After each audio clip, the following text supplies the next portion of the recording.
Actually, maybe we do some music on the background, but I wanna like basically do my morning wake up, and I'm totally addicted to this streaming stuff right now. Yesterday I was a bit burned out maybe of it, like, and also like the projects I chose to work on weren't that good. But I've had a big think, thanks to what is it called, Sopfop. Yeah, he basically called me out on, dude, why are you pushing everything to type level? You're Toen making maak je yourself... daar dus voor dat ook automatic vanuit. You're making it yourself way too hard. Agree. Spectral is live, by the way. It's just like a role player for GTA 5 No Pixel. It's kind of fun. But we're not gonna watch this. He already has like 500. Oh. That's a lot. No, not gonna do that. Maybe I'll put up music. I wanna like look into those bot things first. Maybe I wanna get rid of them. Oh, right, we didn't even see it. I still had Psycho. So for now, let's look at what those Cash Bear and Lurks do. So I can play music. Oh shit. I need to fetch my microphone or my headphones, otherwise the music will. So I'll be back in a sec.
It's a lot of sounds, man.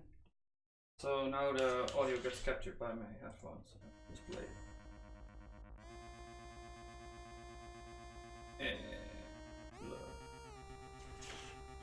But yeah, we can read some papers, and well, I want to read a morning paper. So they had like an interesting idea. Like, I love this. I can talk with people about this. Well, not with normal people, but I mean like other programmers, right? So the idea here is that we can just read it. So, problem set up in this paper discusses the importance of keeping web pages load time low as a wait, did I? Oh, yeah. I'm not really sure what to do with the face cam thing at all. I'll just keep it. I should trim. I suppose it's just a fancy mirror. Yeah. Continue. The problem set up in this paper discusses the importance of keeping web page load times low as a fundamental contributor to user satisfaction. And there's a video about this. Actually, it's pretty good. Oh, they're not linking the video. It's just such bullshit.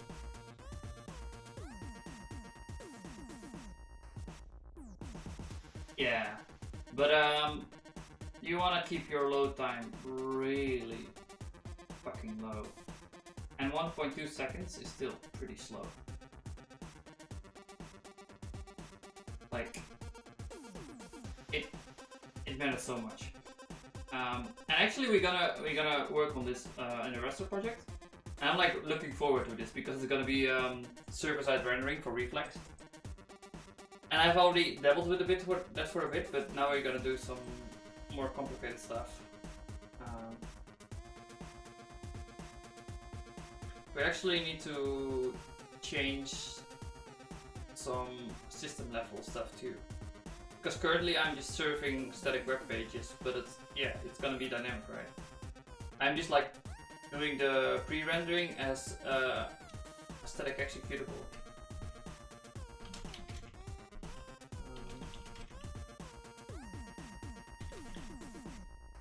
So I have like these two executables, one is static, and we just render static, get the PS out, and put it out to SD out. And then in the Nix file, right? In the Nix build. Oh, let's see.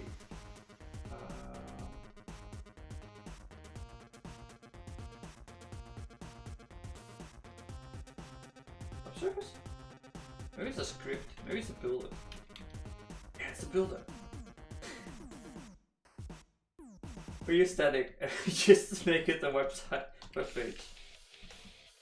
So we basically need to replace this mechanism, and we're gonna replace it with a combinator.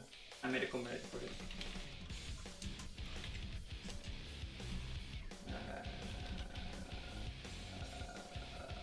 No, it's not this. It's not this.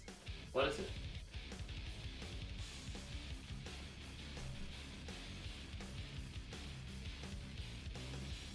Are you showing up my shit? Come on, man. But I think that Google messages actually how much people care about the stuff you do. And this means they don't care about my combinators. That's fine, right? That's fine. Like, in open source you just make a lot of shit and nobody cares about it, and then some of it has high impact. Like that brightness control thing for some reason, like, it's a high impact for me.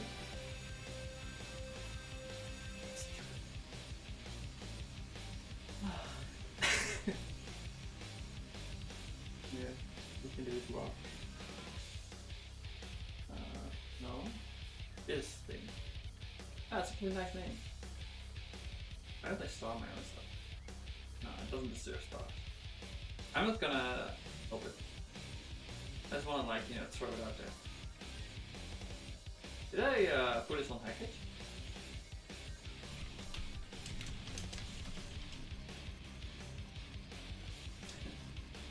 Oh, it's actually finding it.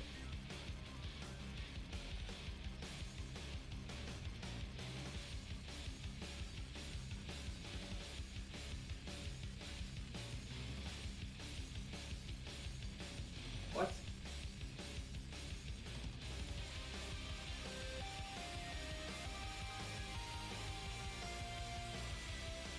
Yeah, it's this reason. We want to be able to spit out HTML from Reflex, which is using I/O.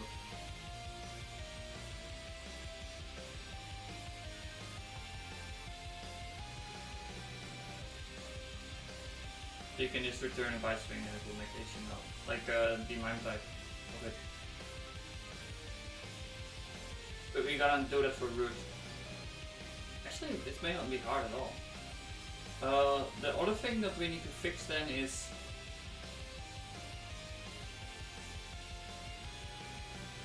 that may be more tricky.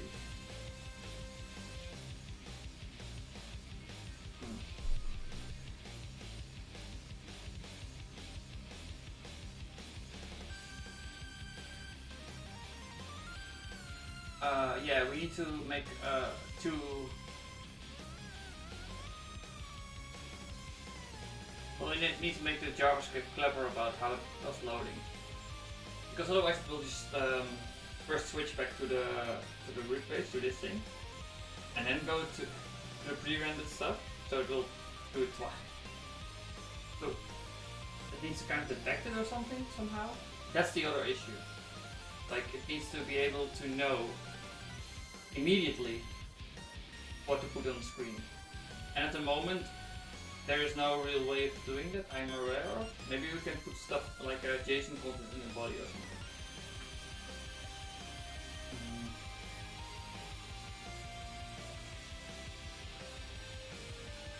Yeah, I would just postpone loading anything until we did the initial request.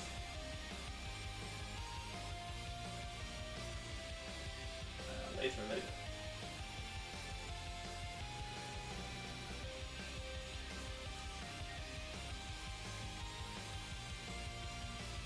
So the problem setup in this paper discusses the importance of keeping workload slow time low as fundamental contribution to user satisfaction. Think like tools such as Google's Lighthouse, backend tools that can analyze ORM usage, so database access, and database queries, and point out issues such as n+1 select. What's this?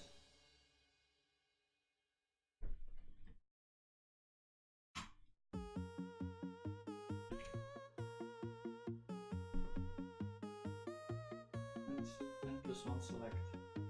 They keep on sending select queries.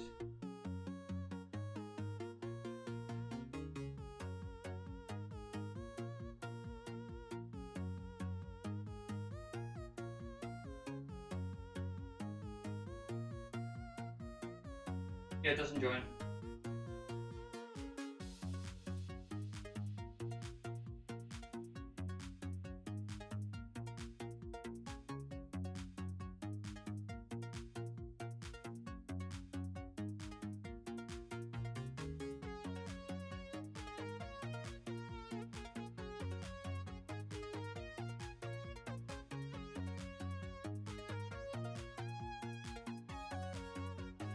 Wait, what?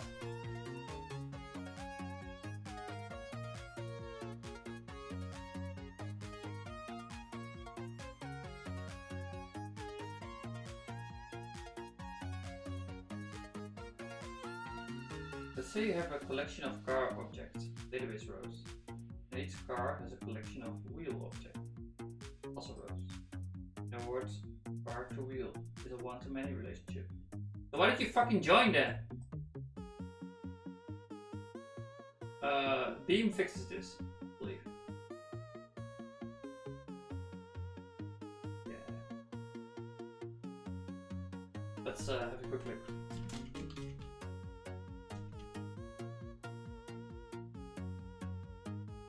So, like, I'm gonna do a database comparison post later.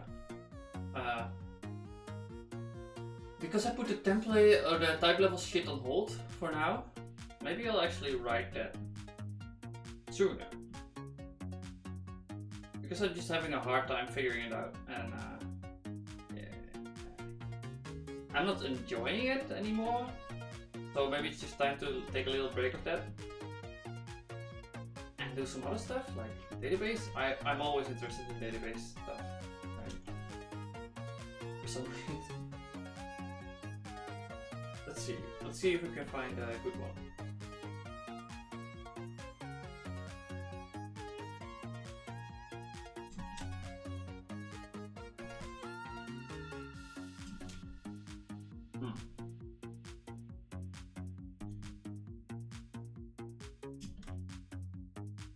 I also fixed all this shit.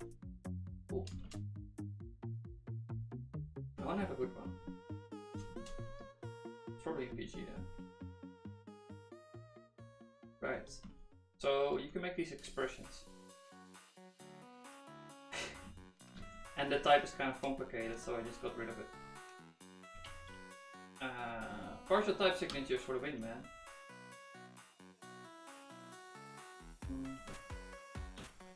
Oh, by the way, like later today we're gonna play the game, but now I'm just reading papers and looking how this relates to my own code. I believe these expressions can fix this because you know beforehand what you're gonna use, and then just like dump it all in one go as either a maybe credential, maybe database. Yeah, because I do the big one first, right? So select company. Okay.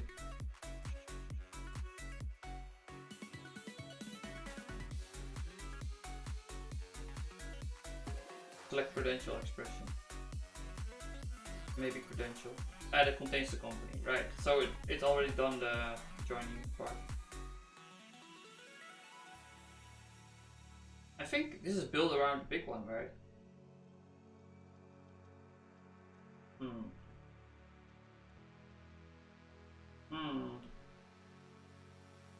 I thought I combined them. Maybe not here, maybe it's in the roster.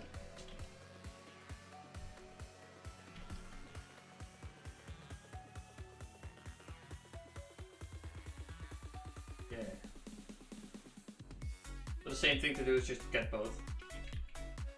You always need to have the credential available to do roster entries. Just get both. Always. And you're not sure if you're gonna get it, so it's a maybe.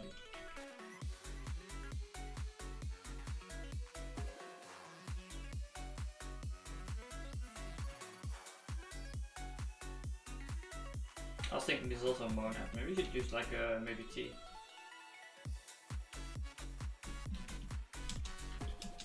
Like this. But what's the difference then? You just gotta lift. Yeah, I'm not sure why people are using monad transformers and stuff like that. I'm kind of annoyed by them. And the lifting stuff. But the way it's done in Reflex is kind of nice because it's like going automatically. Because they use a lot of type class magic.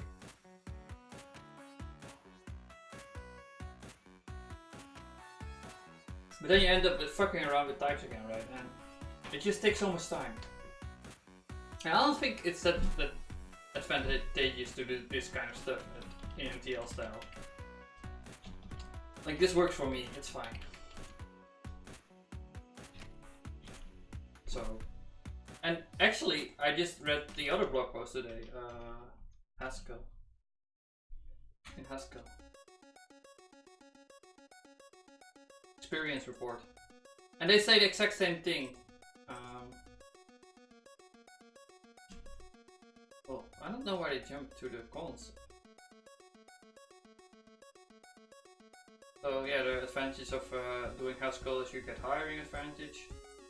Which is a reason for me to also choose it for my startup, because I know a lot of good, like, people that are interested in Haskell generally are just good, right?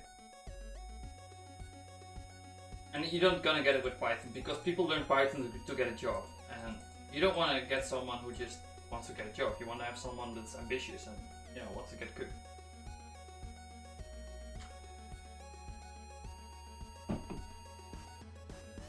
Yeah.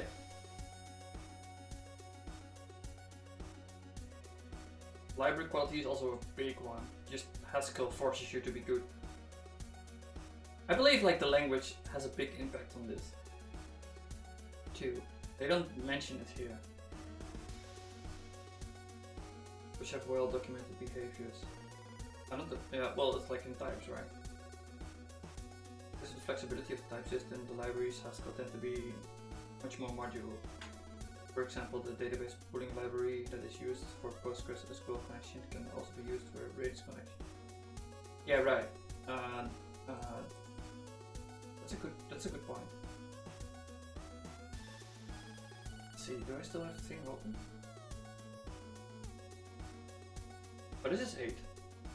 We should be on 9 now. What am I doing? Let's move this to 9. We're just mucking around anyway, so doesn't matter. Right, and then we wanted to inspect the bots, but let's read this first. I think these are all bots. I'm gonna ban them all. Especially you, Brett.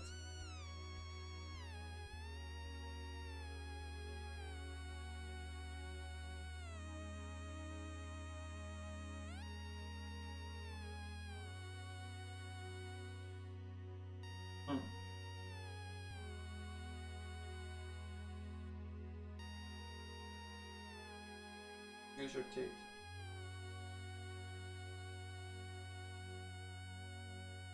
can go to their page.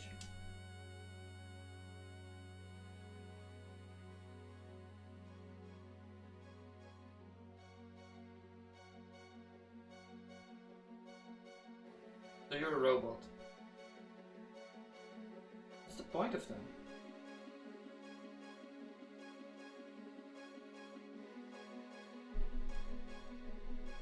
Just type in my chat and feel free to network and advertise your stream or other social medias. Messages shouldn't break Twitch. Those like racist words, etc. Well, yeah, that's pretty obvious. That's like breaking the law too, right? Automated messages, well, at least in Netherlands, I think it's breaking the law. Automated messages shouldn't be reposted within 2-3 minutes. Just keep on spamming this thing.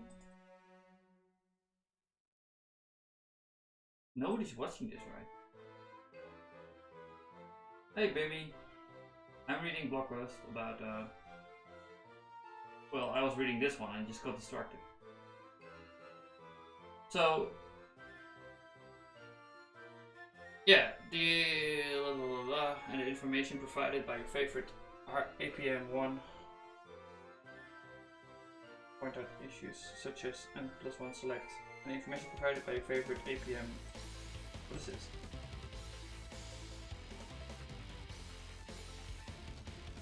Between client-side tools such as Lighthouse, backend tools such as analyze ORM usage and database queries with N+1 select, and the information provided by your favorite application monitor. That maybe is.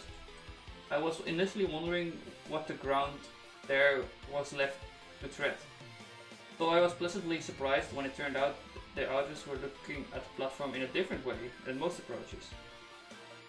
Rather than accepting the current random view webpage as seen by the end user as fixed, and then asking what can be done to optimize the end-to-end loading time of the page, this paper examines the question of what changes to the current view could dramatically reduce load time. So basically it's the lossy compression versus lossless compression idea, right? You're gonna increase the thing you're doing by just throwing away information or just looking at what you can throw away to make it better. And they're looking at like big changes, right? That have like large amount of impact. The small or sometimes not small changes that small or sometimes not small changes that what the end user would ultimately see to the page that can have net benefit on the overall user experience. Empirical studies have found that about a quarter real-world web application performance problems are solved by developers through view changes, like pagination and view content removal. These changes often bring much more performance improvement than the view preserving ones. 8 times! That's big! So, oh,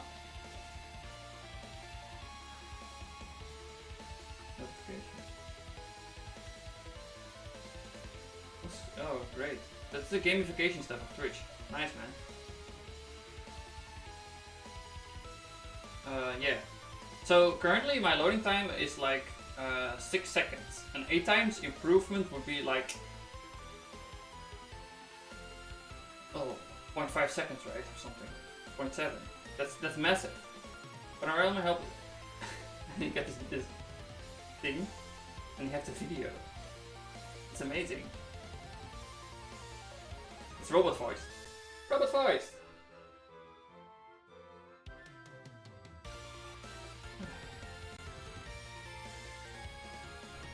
But yeah, I'm actually kind of interested what they do. Let's have a look.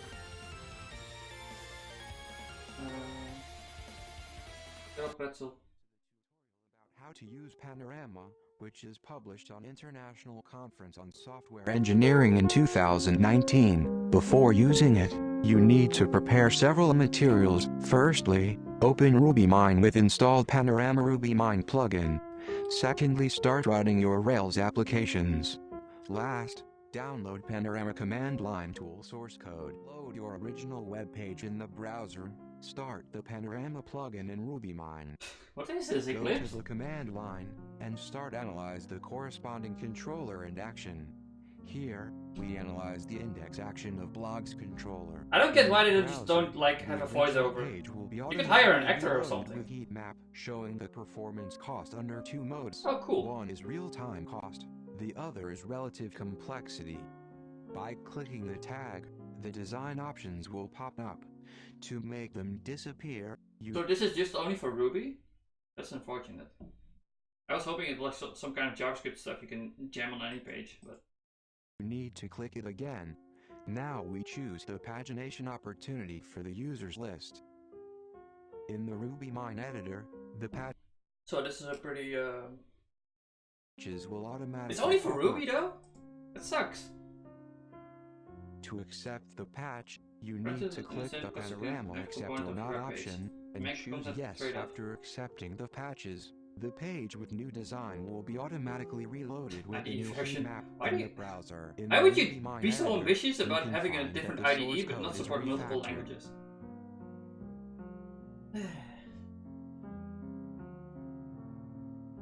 Let's do another optimization for the asynchronously loading.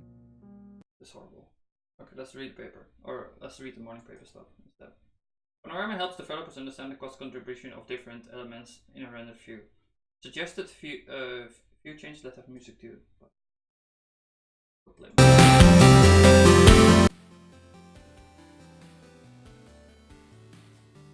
I see the problem of my ways. Maybe we should just make this quieter. That's a good idea.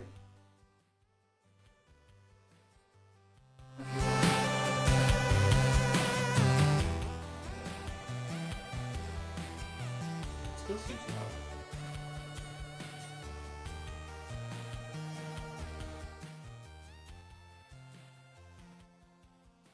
Dude, what the hell?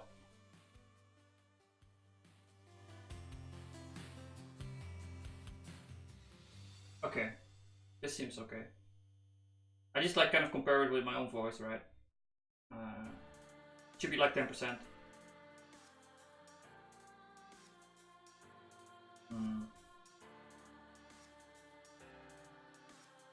Ah yeah, this is good. Kind of looks the same. This is a very scientific way of measuring audio. Well, people are not complaining, so it's fine, right? Panorama helps developers understand the cost contribution of different elements rendered in a view. Suggested view changes improved page load times. So this guy is actually not interested in pragmatic stuff such as programming languages, but like the idea itself. And the idea itself is really good. Like make a tool that analyzes HTML, like just components, how slow they are, and see if you can remove them from initial page load or delay them or something like that. Yeah. Or make a tool to analyze those kind of things. And I'm interested in that, but view-centric and database-aware development environment for web developers. Only in Ruby though. The evaluation shows that changes suggested and generated by Panorama sped up page load times by 4.5 times on average, and up to 38 times. Actually, I realized I made a similar tool by just doing a bunch of logging and just like see the relative timing between log messages and see if I could just delay certain components. And that's how I also like realized that the table was the by far the slowest part of my app. So if I could just like pre-render the table, everything would speed up significantly. That's an idea.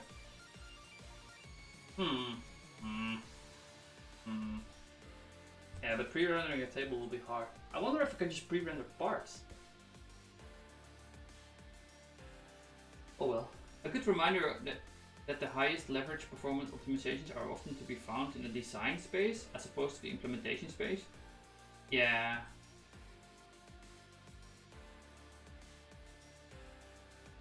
So this means like you change what is initially on screen, for example, or just how the screen looks. The current embodiment of Panorama works with Rails. Yeah, that's what we saw. With the RubyMine IDE. You made their own IDE? Why would you do that? Oh well. What's RubyMine? I'm curious. Oh, cool. It's IntelliJ stuff.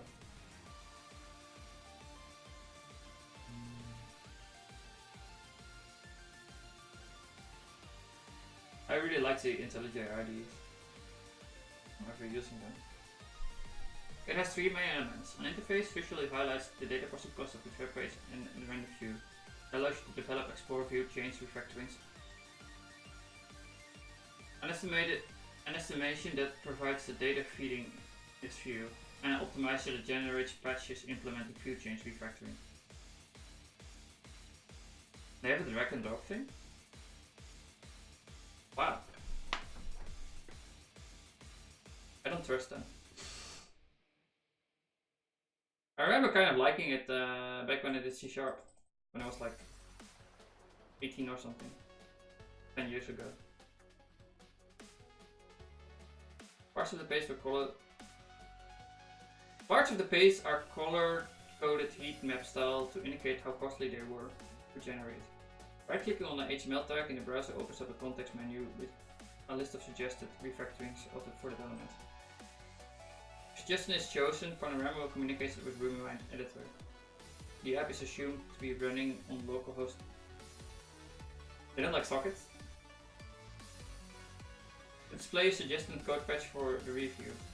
If the source code update is accepted, the developer can immediately see the new resulting page in the browser, together with the updated heap information. But they spend so much time on tooling. Cost estimation. Right, so this is like, they prove that that it can be integrated in a like production environment by using Ruby as a template. Yeah, that's fair. And like, because you can do it in Ruby, you can do it in any other language. While a web page load time consists of client-side rendering time, network communication between client and server, computation time on the server, and the database query cost. I, by the way, know a way of making this better with Broccoli. That's like interesting for everyone. So if you like have a random app running, then you should totally consider using Broccoli.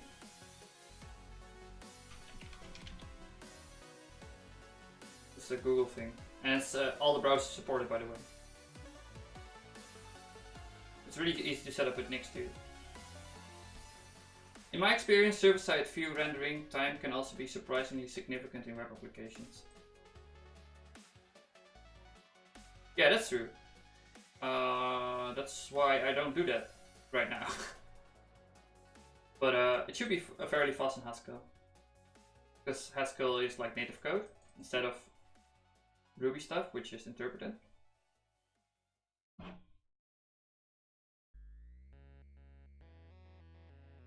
Don't get me wrong, Haskell still has a runtime, so it's not perfect. The rest is perfect. Panorama uses static analysis to generate an action dependency graph.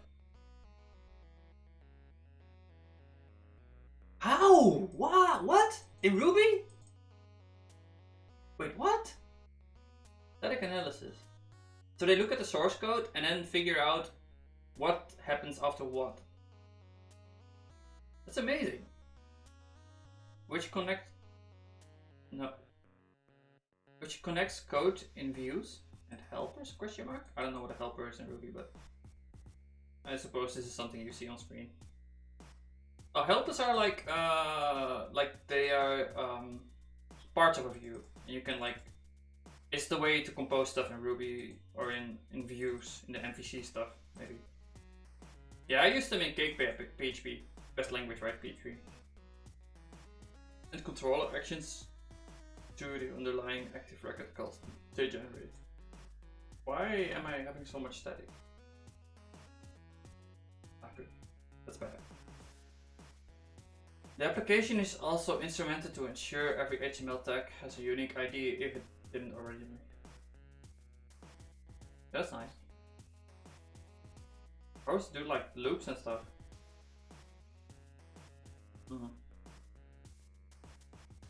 It's kind of a pain if you encounter this issue, because the browser doesn't really tell you. Given the graph, Panorama works backward from each tag to find queries that contribute to it, and forward from each query to find the tags that consume information provided by it. The associate cost with queries Panorama can use dynamic profiling if a suitable test suite is available. Alternatively, it can use static analysis to estimate processing cost by considering how many times a query might be used. Whether its execution time might increase as a number of rows in the table. Oh, so like it's doing entire backend analysis too. Wow. This must have been really hard to make. Yeah, this makes me wonder how like reliable this thing is. The cost of a HTML tag is then set as the cost of the most expensive query that contributes to it. That is fair. View refactoring. Panorama supports 4 different view refactoring. Introduce pagination, switch from synchronous to asynchronous loading, use accuracy of displayed results, approximation, remove content from the page altogether.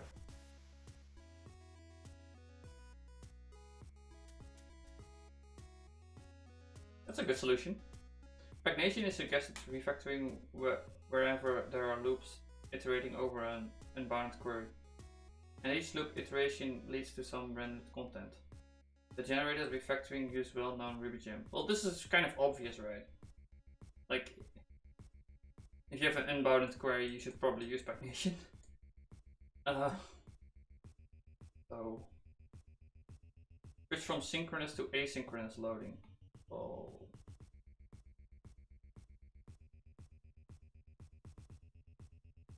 That's gonna cause you many problems.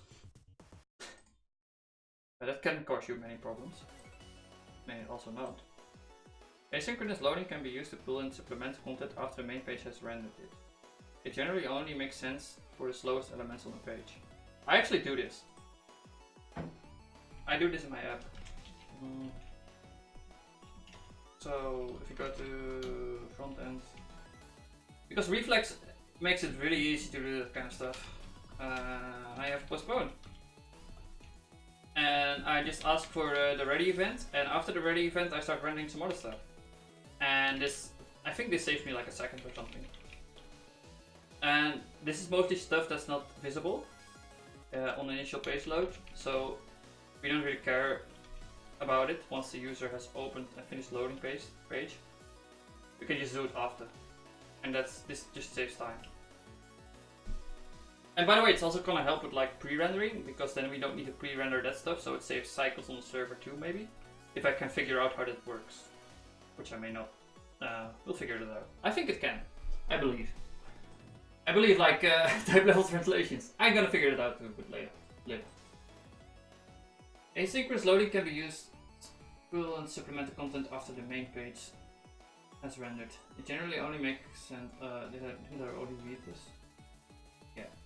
The generated refactoring for asynchronous load generates a new view file and controller action blah blah blah. And modifies the view to load the content async. How? Oh, this is this? Render async. So there's like no interaction on the page at all between elements. There are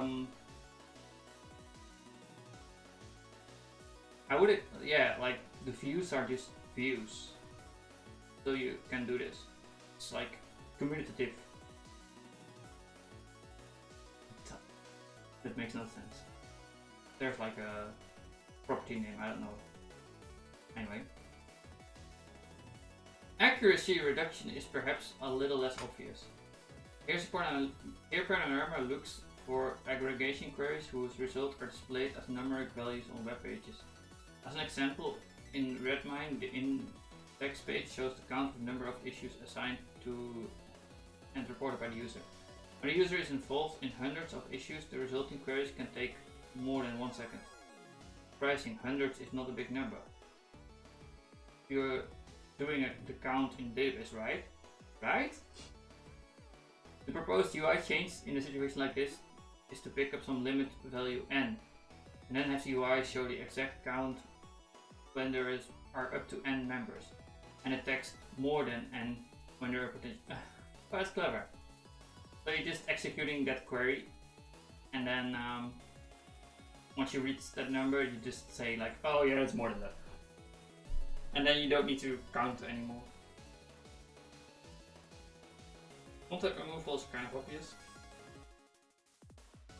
Evaluate Panorama using a... Why is it talking so much about something obvious?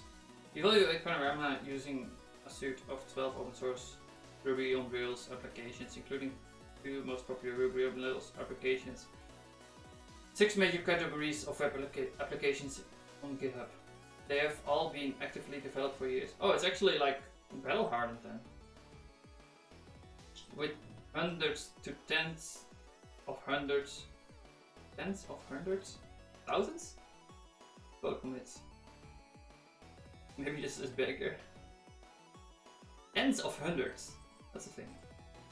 The apps are Discourse, Lobster, GitLab, Redmine, blah blah blah.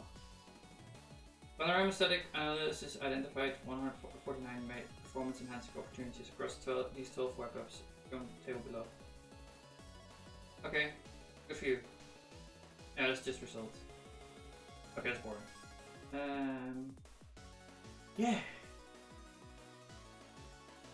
So if you use Ruby on Rails, you should totally try it.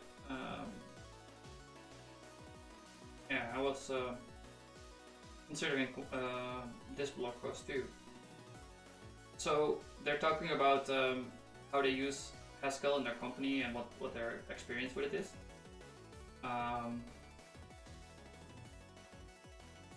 So yeah, I found this to be a big thing too, and I was wondering like, why is it that Haskell libraries tend to be so good? And I think it's largely a reflection of the language itself, because you just get so many restrictions put onto you. You need to get creative, right? You need to think about stuff. You can't just like do the obvious thing. You need to, yeah, take some time. And I'm also experiencing that with the type level translation stuff. I'm just like running into shit when trying to implement that. And just I need to take a step back and let it like sink in for a while and think what I want out of it. For example, the database pooling library. Yeah. Oh, I want to show that example.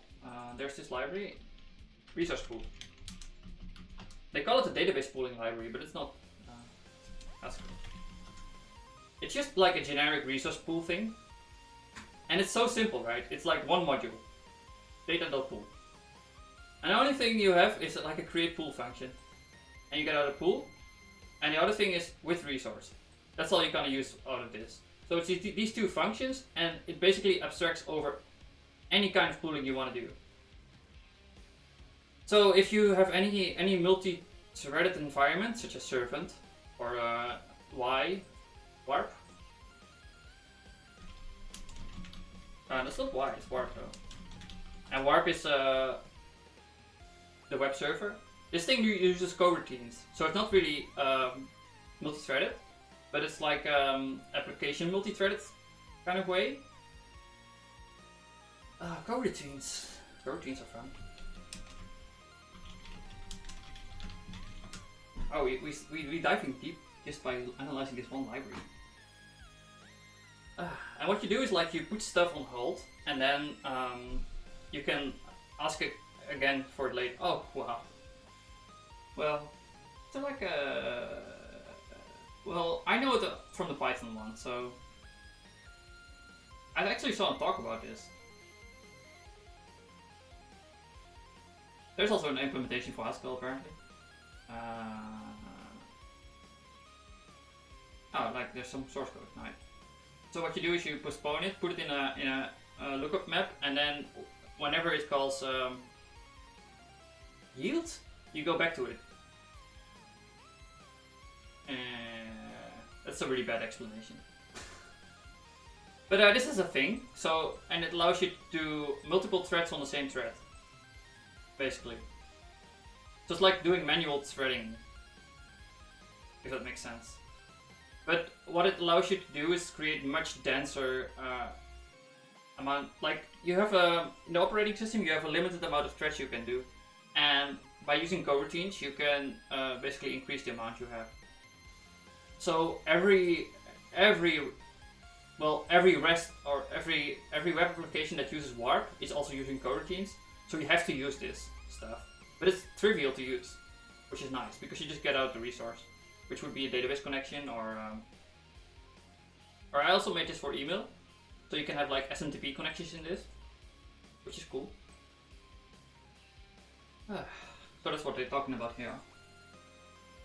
Or a way to limit the number of concurrent API calls Europe makes. Right, that's maximum number of users kept open per stripe. It's just an argument, I didn't take it. This degree of flexibility means that you can safely modify the behavior. Yeah, but like the degree of flexibility is directly a result of the restriction you put on yourself by using the language, which is like kind of counterintuitive, but also makes sense. Because people just end up thinking and thinking and thinking and then come up with these genius solutions. Oh well. I want to read more morning paper though. 3 key checklists and remedies for security. Oh, like, let's do security. Yeah, that's cool. Is it security? Does he have a category? 3 key checklists and remedies for trustworthy analysis of online controlled experiments. No, it's not security. It is, maybe. Well, let's read it and see what it's about.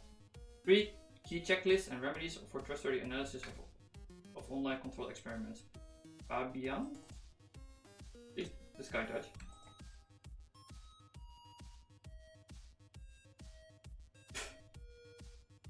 Can you open it? No. Too bad. Last time out we looked at machine learning at Microsoft, where we learned about other things that using online controlled experiments approach to rolling out changes to ML-centric software is important. Prior to that, we learned in automating chaos experiments in production of the similarities between running a chaos experiment and many other online controlled experiments. Chaos experiments is like you throw in random crap to your application and see what breaks. It's kind of like a fuzz testing, right? Actually, like the Toxie proxy is an example I want to use, but I haven't gotten around to make that work. Let's see. Toxie proxy. Basically, this makes sure this allows you to set up a proxy that just kind of works out, and you can break connections or make it slower and stuff like that. So I want to like simulate poor internet connections with that.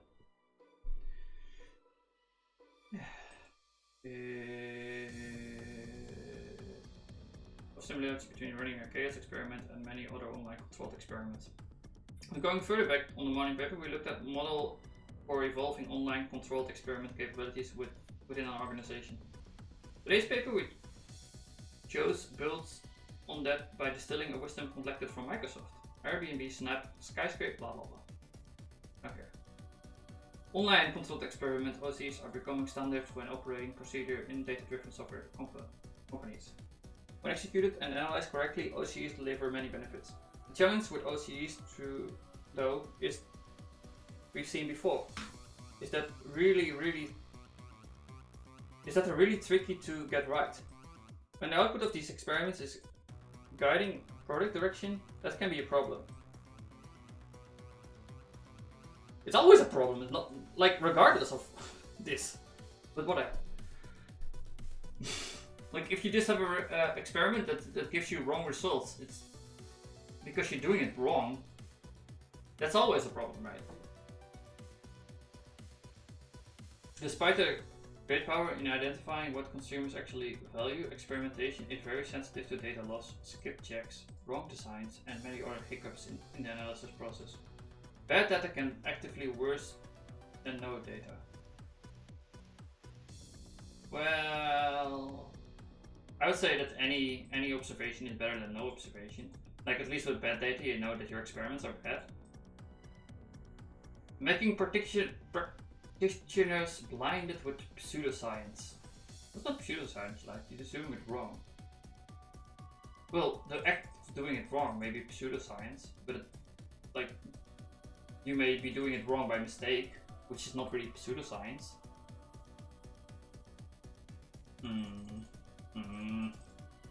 It's filled with opinions, man. Science.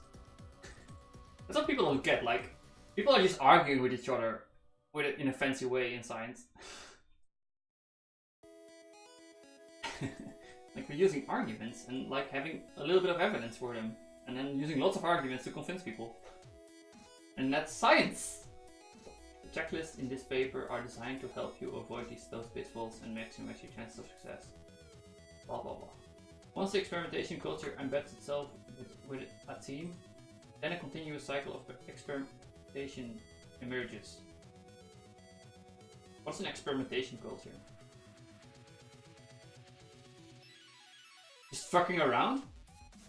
I do it all the time. Maybe I am experimentation culture. During ideation, a set of... even like this Twitch stuff is experimentation. During ideation... What the fuck's ideation? Is it thinking? During thinking, a set of proposed changes are generated and considered for evaluation.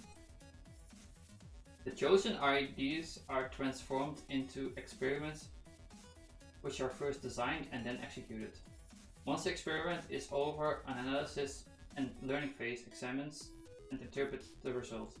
Is this just a scientific method? What? During thinking, experiment which is first designed and then executed. This seems like the scientific method. Are you like mansplaining me right now? Fuck. Experiment hypothesis is defined. Experiment decided. Metrics and their expected movements are defined. Where telemetry data can be collected. The risk associated with testing ideas managed. The minimum size effect. Jargon. CE. Minimum size and effect of OCS. Overlap with related experiments is handled. No, what you should do before doing anything is just looking up someone else has done it before. This is like way too late. You should be doing this first. Like, look what other people have done and then start fucking around your experiments.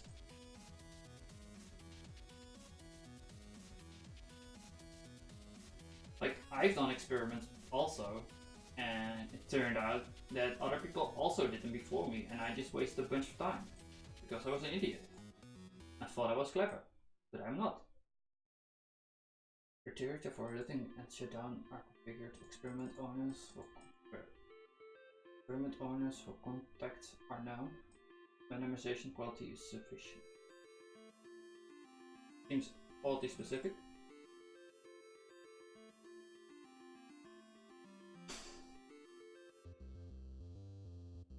It's just scientific method. Okay, it's boring. Let's do strategy.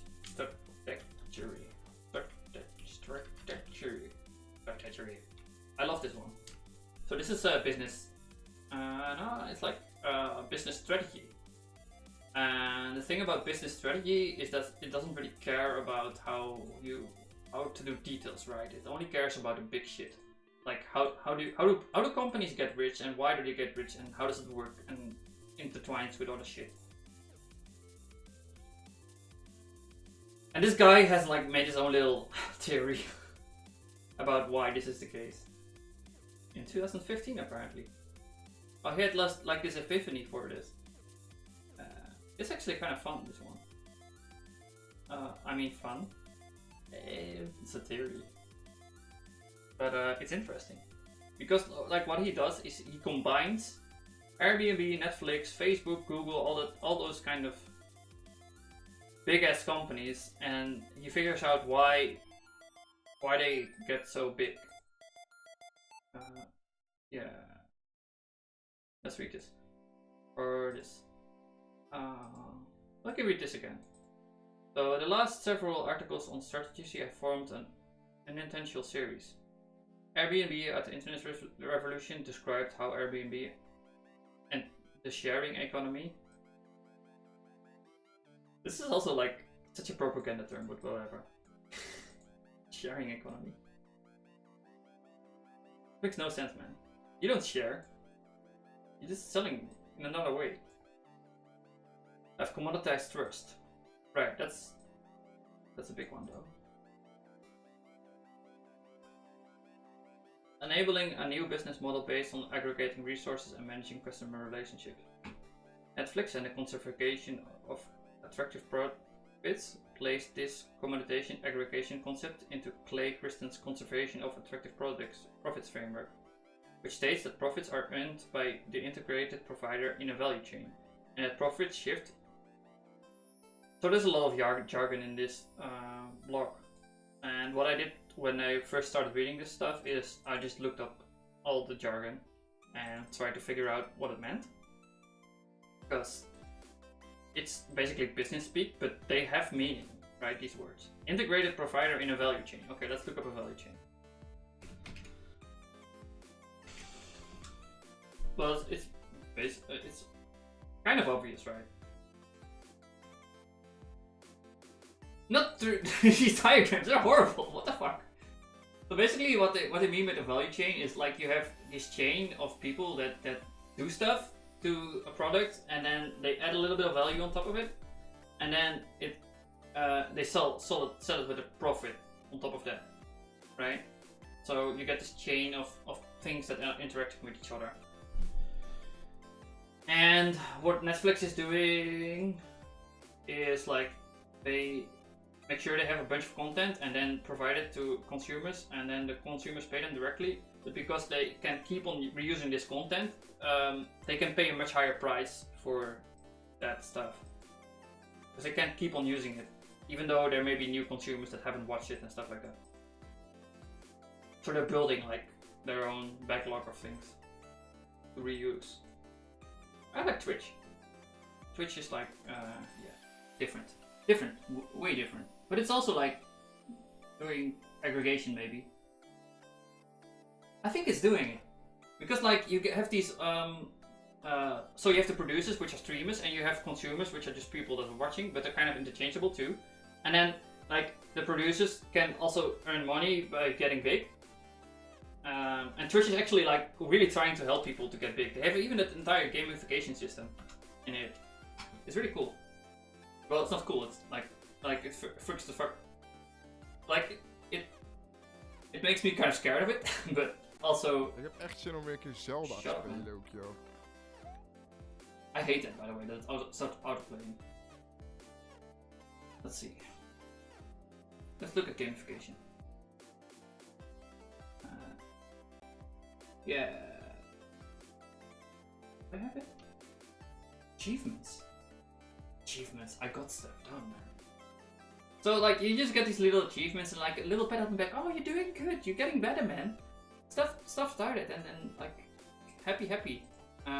Try to motivate you from a psychological level. And the reason for that is like the more producers you have, the more choice consumers will have, and you can like push up quality that way. And if they push up quality, they just like get even more viewers, right? And make it more attractive to get people to Twitch. So it's like a kind of self-feeding cycle, and this is what the aggregation theory is about, if that makes sense. And Netflix is doing the same thing, right? Because if they have more people that are watching Netflix, they have more money to buy more shit, and they can buy better shit. And like Airbnb is also kind of doing that, because if they have like more places available to sleep, it becomes more attractive for people to watch Airbnb and like figure out if they want to sleep somewhere. Because they know it's available, because Airbnb is fucking big and everyone's using it. So that's the idea of aggregation theory. It's like these self-feeding cycles that keep on growing. And if you can figure out how to do a thing like this, you're gonna you can like become really big. And this one is about Google. Like Google is also a thing like this, but it's even better. The thing Google has, and Facebook. Facebook and Google are kind of similar to each other. So why web pages suck was primarily about the effect of programmatic advertising and web pages performance. But in the conclusion, I noted that the way in which ad networks were commoditized purpose also fits in conserve of attractive profits framework. In retrospect, there is a clear thread. In fact, I believe the thread runs roughly nearly every post in strategy, not just the last 3. I'm calling that aggregation theory, and I think he invented this thing. Like, well, it's more like a hypothesis than a theory, or well, it's an idea he made up. The value chain for any consumer market is divided into 3 parts: suppliers, distributors, and consumer users. The best way to make outsized profits in any of these markets is to either gain horizontal monopoly in one of the 3 parts or to integrate 2 parts such that you have competitive advantages in delivering vertical solutions. This is Apple. Apple is doing that, right? So Apple makes the phone, Apple makes the operating system, and has like a vertical slice of the entire pie, and they can enforce quality. Well, they're not making every part of the phone, but they're making, like, they figure it out. It's unlike, for example, Samsung, where Samsung doesn't own the operating system, and the horizontal monopoly is like Facebook or Google. So Google is like just everywhere, Facebook is everywhere, and they're just free. Whereas Apple is vertically integrated and they're expensive. For example, print newspapers were primarily means of delivering content to consumers in a given geographic region. So newspaper integrated backwards into content creation via a supplier, and earned outsized profits through the delivery of advertising. A similar dynamic existed in all kinds of industries, such as book publisher, distributed capabilities integrated with control of authors. Video, broadcast availability integrated with purchasing content. Taxis, dispatch capabilities integrated with medallions and car ownership. Hotels, brand trusted integration with vacant rooms. And more. It's a great way to read it. Note how the distributors in all these industries integrated. Hey, yo, read this. I'm always up for a distraction. Scoop and share. What the fuck is this?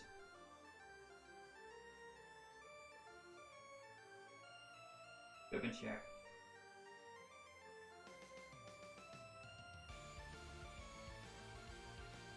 Number 1, click 8. 8? What is 8? What the fuck? What is this? Good comic. Oh! Draghi. Where is he? Just a fucking mouse. Draghi! Well, wake up! Scoop over here. Read chapter 1. Ah, I see. Mayo. Dinky scoop. Like, we're gonna What the fuck, man? I was reading aggregation theory! And you come with this shit? Like, where are you gonna... I'm like kind of curious, so... Nice, bro. Voice over it. XD. What's his voice anyway? Take the scoop. Like, we're gonna get to the mayo for all these sandwiches. Bah! What the fuck?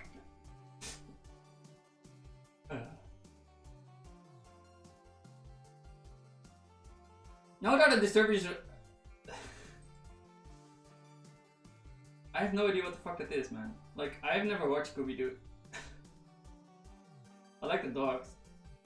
Note how the distributors in all these industries integrated backwards into the supply. There have always been far more users, consumers, and suppliers, which means that in a world of transactions, our costly owning suppliers relationship provides significantly more leverage. I don't want to read more Scooby Shacks. Does it get funny or something? How do you think it gets funny? Like, I'm not really interested in just puking shit. But,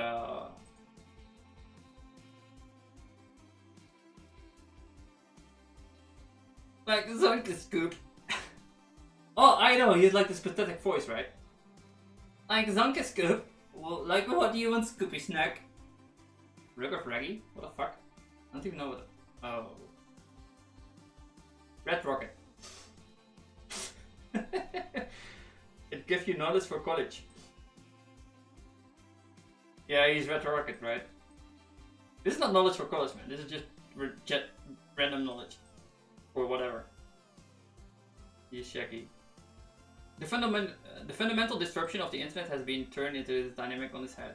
First, the internet has made the distribution of digital goods free, neutralizing the advantages that pre-internet distributors leveraged to integrate with suppliers. Secondly, the internet has made transaction cost zero.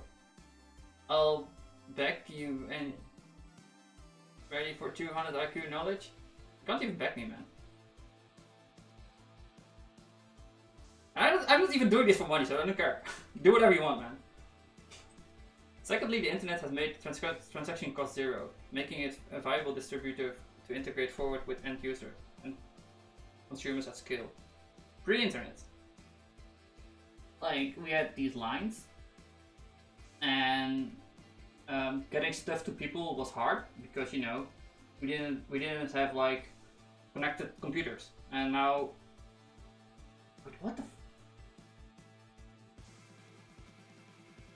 Hard problem, digitized, solving now. This has fundamentally changed the plane of competition. No longer do distributions compete based upon exclusive supplier relationship with consumers and afterthought. Instead, suppliers can be commoditized, leaving users as a first order priority. By extension, this means that the most important factor determining success is the user experience. The best distributor, aggregator, market makers win by providing the best experience, which earns them the most consumer users. So let's see. You win by just making good shit, right? And that's what Google is doing. It's like it used to be that they had like these start pages, right? An example of this is like start page. This thing is, by the way, still around. It's amazing. And this is how internet search used to work, and it just sucked because it was just basically a big advertisement, and that's how they made money. And what we're doing now is like we have this search bar, and we can just search for what we want, and then we find stuff that's related to it, like Facebook. So you win by being good. Yeah, that's what they're saying. And this is a problem newspapers have because newspapers suck.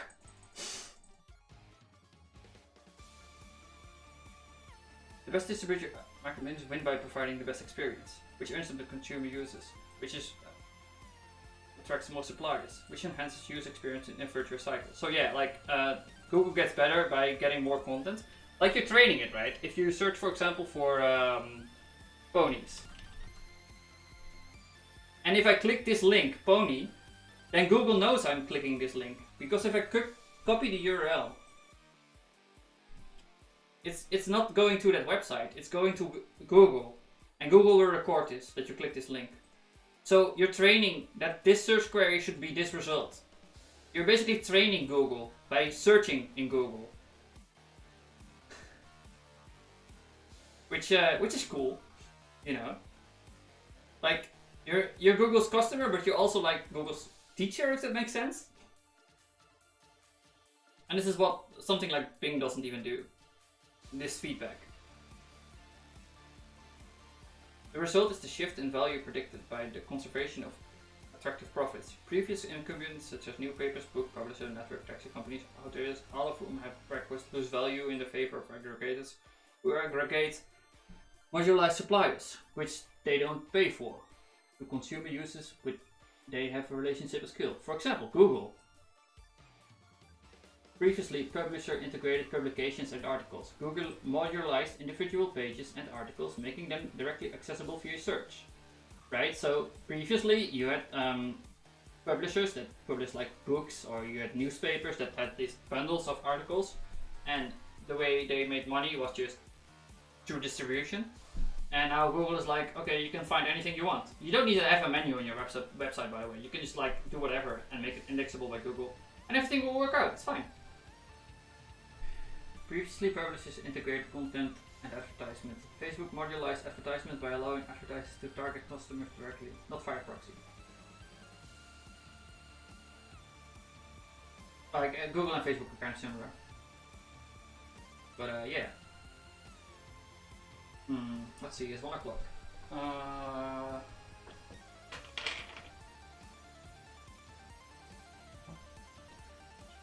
I'm gonna get another coffee because I want to read more. But I need to have a break. So I'll be back in 5 minutes. I like the trolls. Like they're still fun. maybe they get annoying after a while, but yeah. So I'll be back in 5 minutes.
Okay, we're back.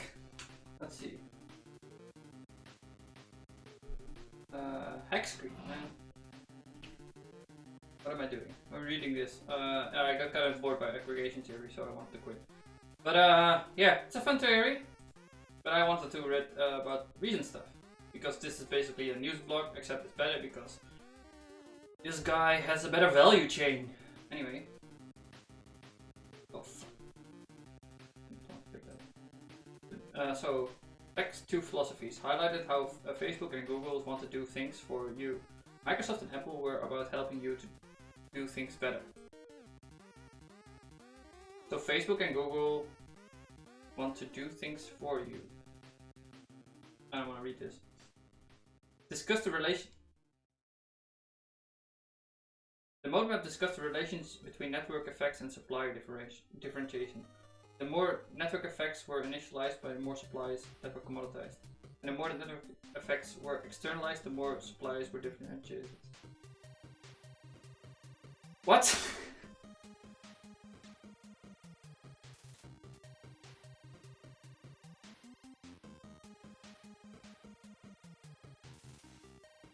Oh my god, he has too many jargons. between network effects and supplier differentiation. Right, so network effects would be like a Facebook getting more users, and because there are more users on Facebook, you get bigger. And supplier differentiation is like because like Facebook has this huge network of users, it becomes really hard for suppliers to like they have to compete with everyone. Oh, I actually listened to this on the podcast they made. He's referencing himself. That's great. Like we need to go deeper. I'm not gonna go too deep into this. I think maybe we should just like do one, because he has a lot of material and it's too much to explain everything. So let's go to somewhere else. Well, let's ask Reddit, right? Reddit is also like an aggregator, right? Because there's more stuff on Reddit, more people go browse Reddit because Reddit becomes better. Because they have this awesome sorting mechanism to make sure that good stuff goes on top. Even though sticky notes are kind of breaking that, but whatever. Oh, let's actually see what people are asking. That's a good idea. I'm having some troubles writing a custom. What the fuck is this? How would you do that? I want to check a property of the user's machine and then potentially add a flag to the build process? Why are you using... Actually, I couldn't find any tutorial dealing with... Let's write a shell script, man. Maybe we should log in and just tell them to write a shell script. Why would you use this? Is it a thing? Can you do that?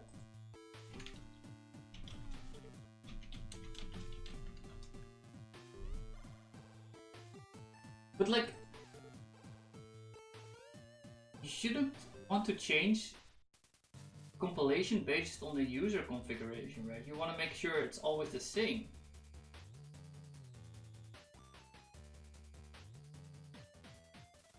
Should I just tell that to him? Because this is like a really bad idea, I think.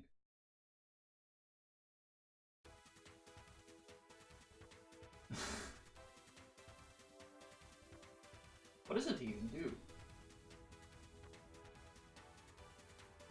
Like making conditional configuration based on the user machine.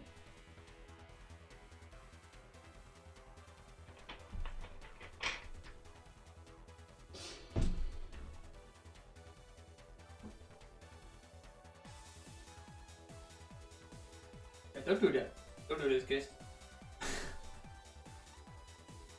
And using the RIO library, there is a pattern of startup that is exemplified by standard RIO spec template.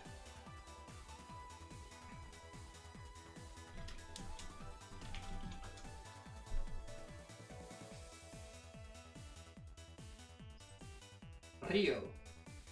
I understand. It's like a custom. A standard library for Haskell. The goal of Trio is to make it easier to adapt Haskell for writing production software. It is intended as a cross between a collection of well-designed trusted libraries, useful prelude replacement, a set of practices for writing production quality Haskell code. This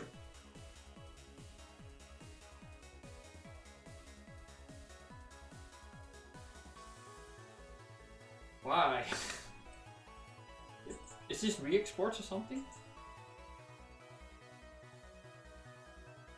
Yeah, it looks like it. This is re-export, right?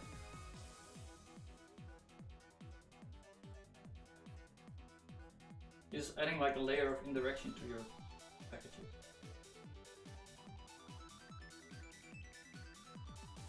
What if you determine initial config to reconfig?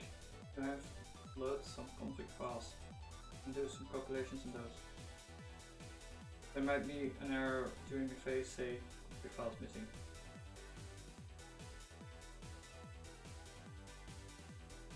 There's a Rio monad.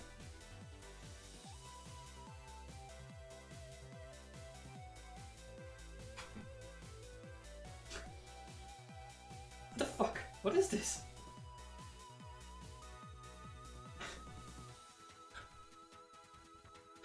Don't do this. Just use IO. There's no reason to do this.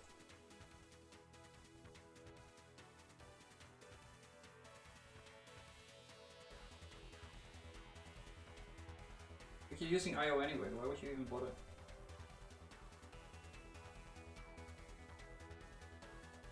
Oh, well, I was looking for a blog post instead of this one. Bro. Yeah, so this one was fun. Ah, we can use this.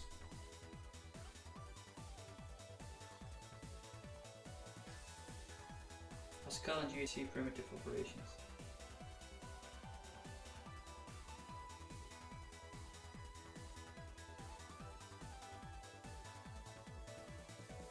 Type refinements. This is using or let's read some JavaScript. Oh no. I thought it would be like Liquid Haskell, but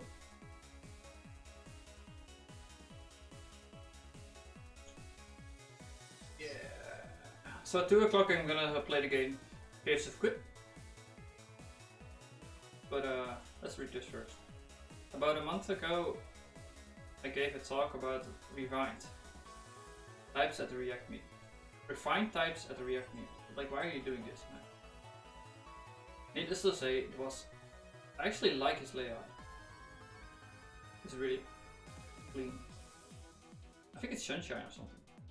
Needless to say, it was a resounding success, so I thought I would share an adapted version of the slides so you can all learn to be. So that you can all learn to be as learned as me when it comes to such a topic. A sentence, man. Let's start by listing some things that we as programmers generally agree we don't particularly like. There are some classic code written in JavaScript programming. In the JavaScript programming. Make big thing. Wow.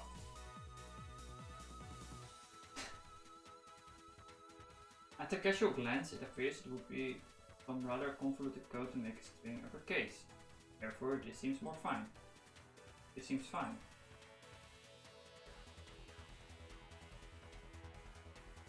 Some rather convoluted code with making a string uppercase. Yeah, why are you doing this, man? What happened? You're just making functional JavaScript for some reason? Just don't go against the grain of your language. What happened? Well, there wasn't really a function to make the string uppercase. It was a function that takes any piece of data, then it makes the uppercase string and just breaks weirdly for anything else.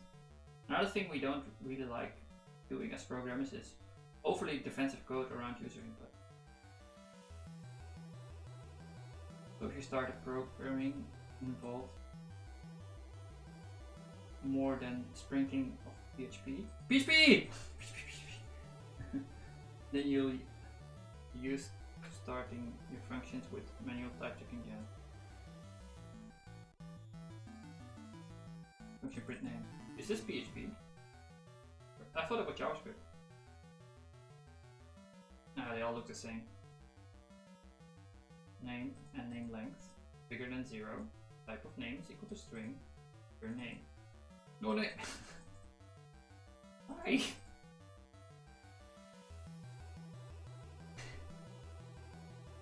Another favorite.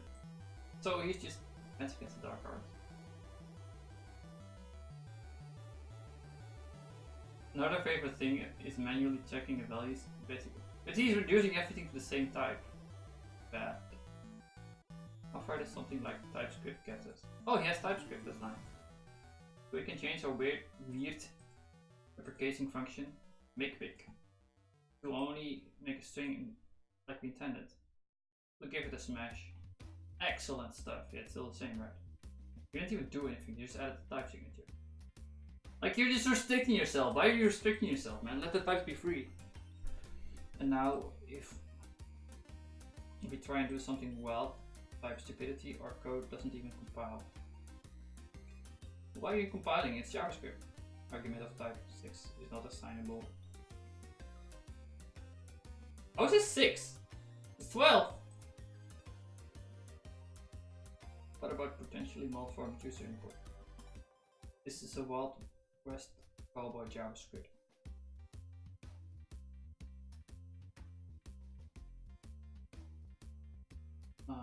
Gets link type, which means we don't have to check name exists. Really? It doesn't have undefined. It would be nice that you just check everything if it's undefined or not.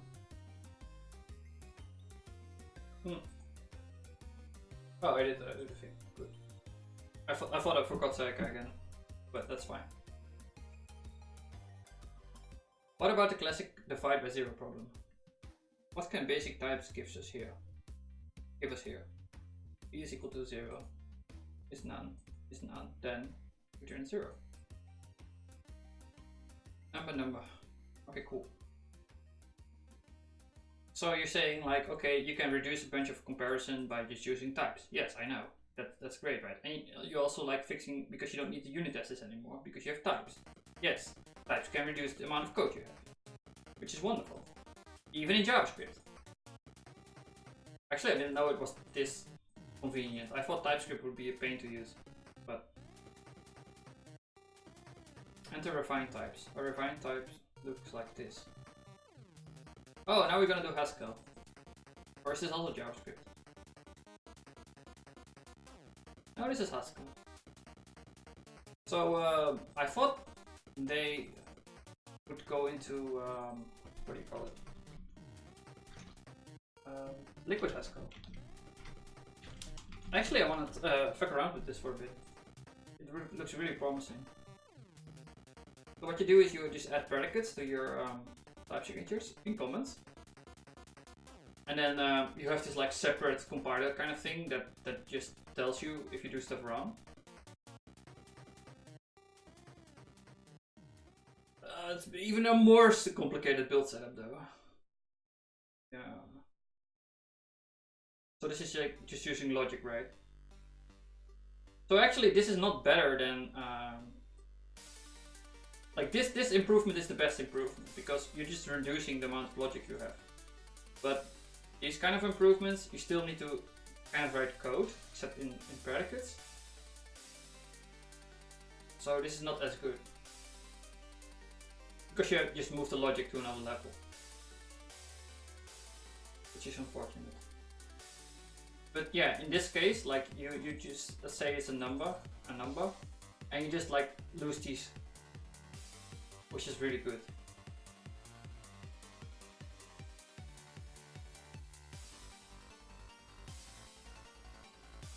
Actually, like you can delete this entire function then too. Yeah, this is a massive improvement. Enter refined types. A refined type looks like this. As it's a new type, it is a wrapper around a value. So like, is he explaining this to JavaScript programmers or Haskell programmers?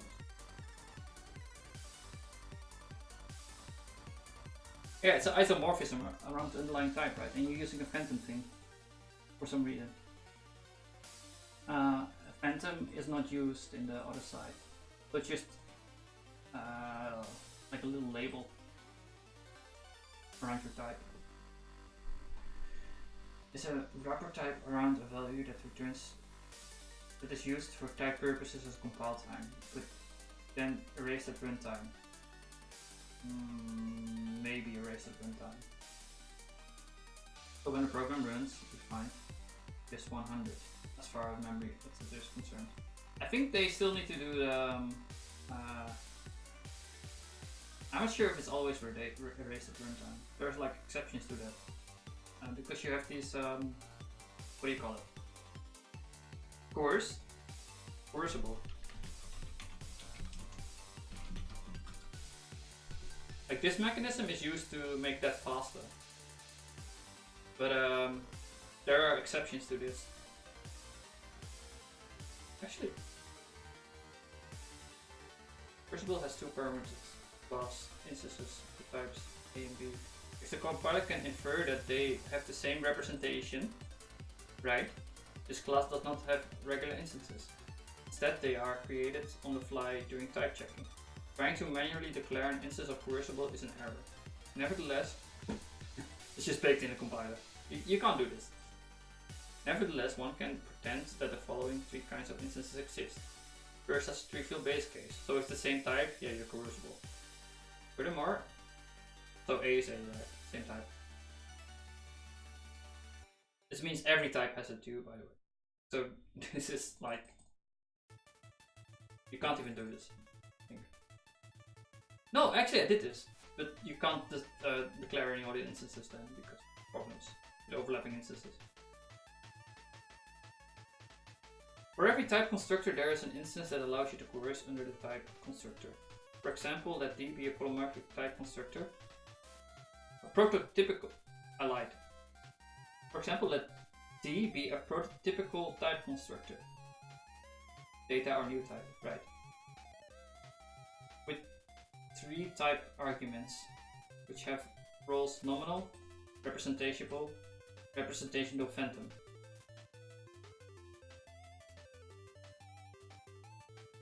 Resp phantom. Representational? Resp? What's resp? I think it even has representational, but then there is an instance of in the form coercible B to B prime.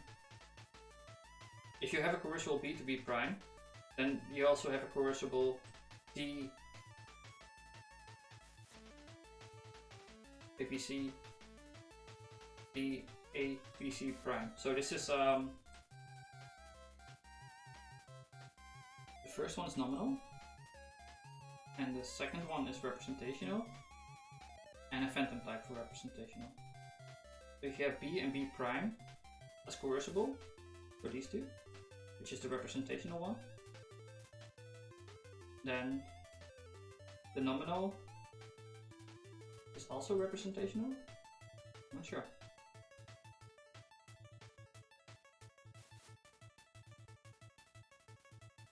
Oh, then the nominal is also coercible?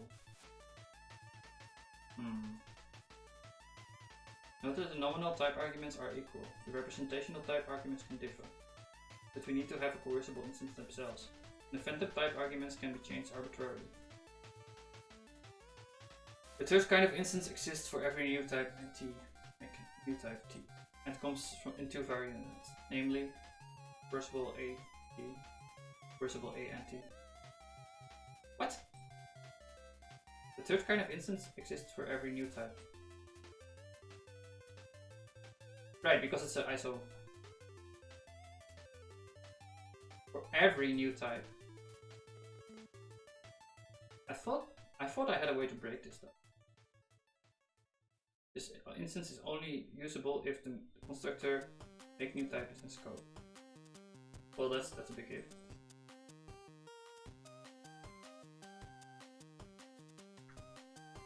So it's not for every new type. It's only if you have the constructor available. Which makes sense, otherwise you can't construct your ISO, right?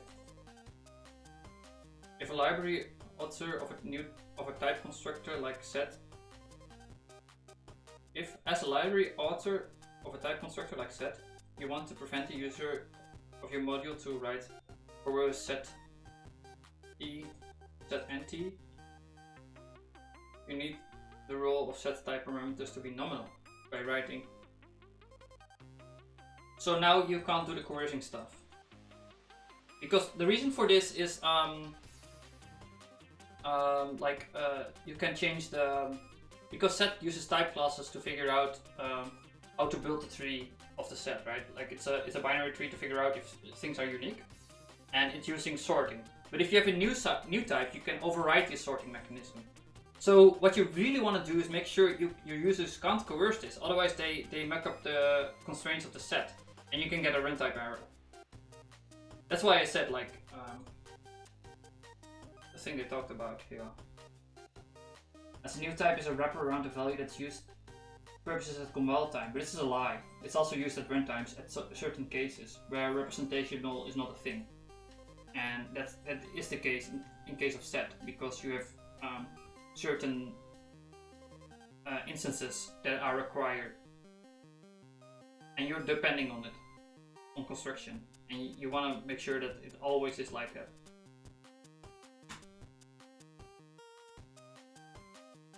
So when the program runs, blah blah, this is not true, but yeah. Value is the type of actual data defining, for example, int or number. Value, so did he emphasize or something? Ah. I like this. And you know you can look it up. Here. Value is the type of actual data we are refining, for example, int or number. Predicate is a type that lets us better describe the value. The most interesting thing to note here is that predicate only exists on the type side, EA before the equals. Yeah, this is a type constructor, this is a data constructor, so yeah. The phantom, yeah, cool. We agree. There are a few ways to make refined values, especially in the Haskell library. We'll concentrate on two. Yeah, he's making a smart constructor now. I'm going to use the type from PureScript version because A, they're simpler, and B, oh, it's like a list. I made them and I'm just less likely to get it wrong. Yeah, that's fine. I don't care. This is the regular way to make refined value. You pass it as a plain value and returns either left, refined error, describing the problem, or right with the refined value inside.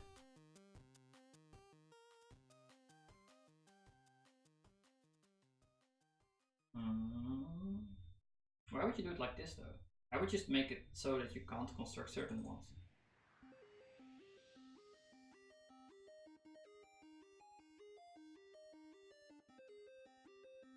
You still introduced this, thank you. This is the regular way we make a refined value. We pass in a plain value and it returns either left, describing problem, or right, refined value. What's the predicate then? You want to have like a function that does the predicate stuff, right? Or is it that?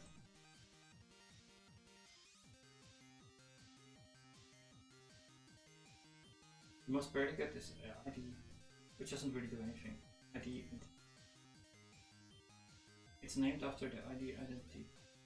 Function returns whatever it receives, basically doing nothing. Empty. So, how are you constructing this in? Oh, this is just a phantom. How are you like pulling out the phantom? Do stuff with it.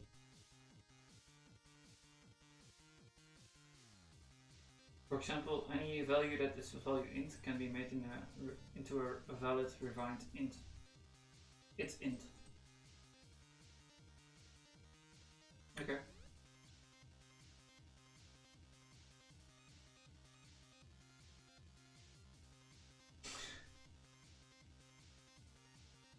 Yeah, so this is really boring. Positive. Positive predicate only allows numbers over 0. I don't get how it gets that. Where does it get the predicate from? Like, what does it do with it? How is this implemented? That's my question. Is it like some pure script stuff I don't understand, or?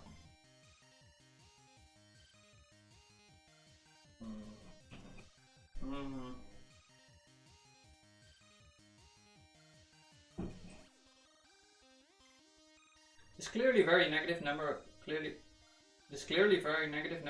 won't fly. Clearly. Nice try, ding dongs. But how? You're just doing magic. Tell me how the magic works, man.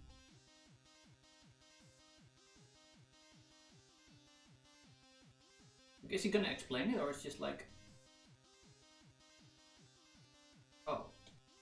he's explaining it, except not here. He's just showing off the API, okay. Well, let's look how it works.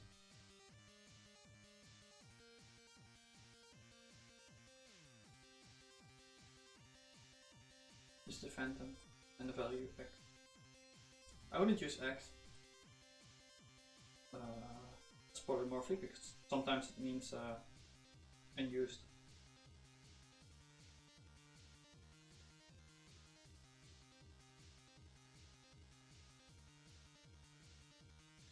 How are you figuring it out, right? Like, or you make these data constructions and they have like certain instances? That would make sense. Very predicate B. That's the thing. That's the thing we're looking for, the predicate. And now you get these predicate descending, ascending. Yeah. But these are this is actually kind of nice.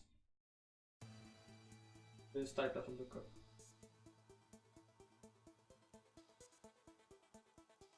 So how it figures it out is we have this predicate B, and we need to specify it at type level, and then it just uses the instance to figure out which one is used. Because the instance is everywhere. And these are these combinators. Data. Yeah. Cool. That's really nice, man. I think I like this better than the I like this better than Liquid Haskell, because Liquid Haskell is another thing on top of GHC and it's complicated to use, whereas this just uses types. But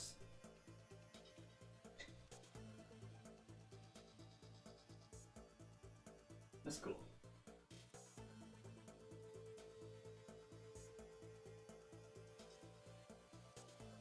But it even gives the opportunity to make your own predicates, right? Just a type class you can implement. Ah, maybe I'll use this one day. I'm happy I read this, even though it started off with JavaScript for some reason.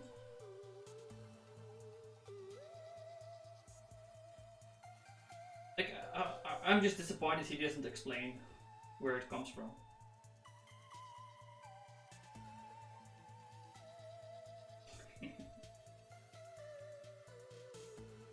Oh, he's doing Pinot setup. Pinot Seeker. He's a witch.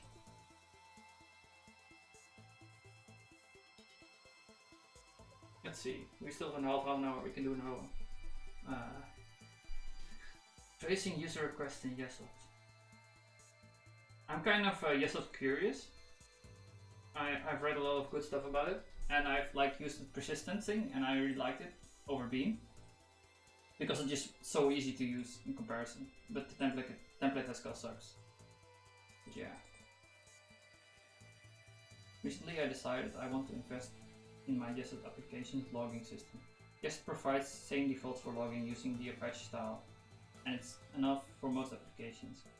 However, in my case, I had a few extra demands. Actually, like, I have often these features I need to build, and it's not really important it's part of a single page app.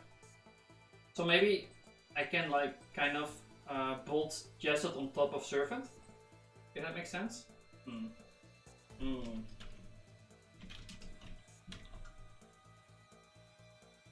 But still, like, I need to tell Just about Beam then.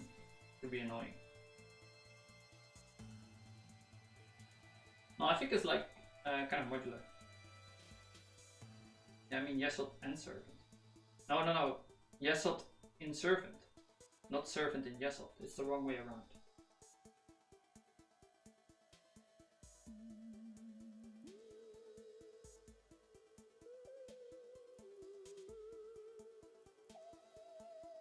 What the fuck is this?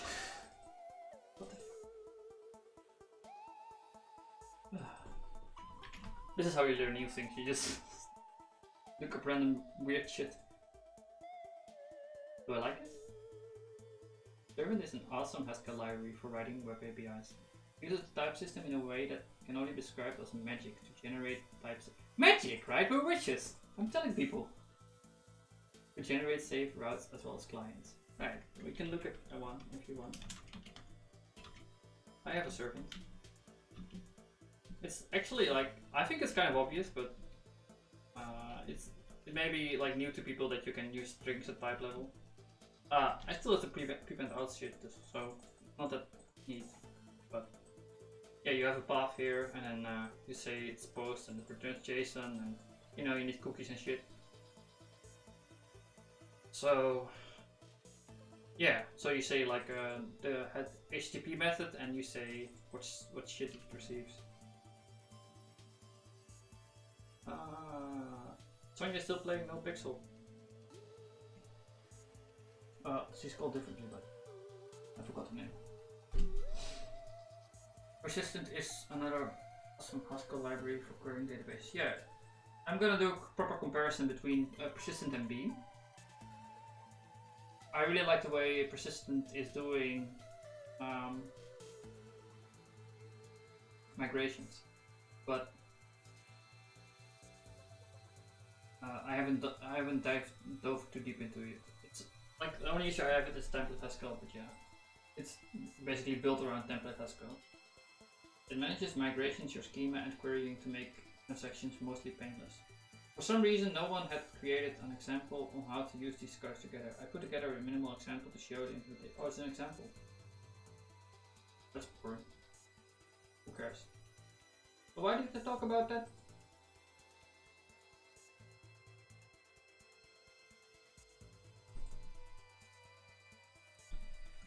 How did they get there? Maybe just crazy. This provides default for logging using the Apache style and it's not for most applications, blah blah. Container authentication generates a unique ID for each request so that the request can be discussed internally.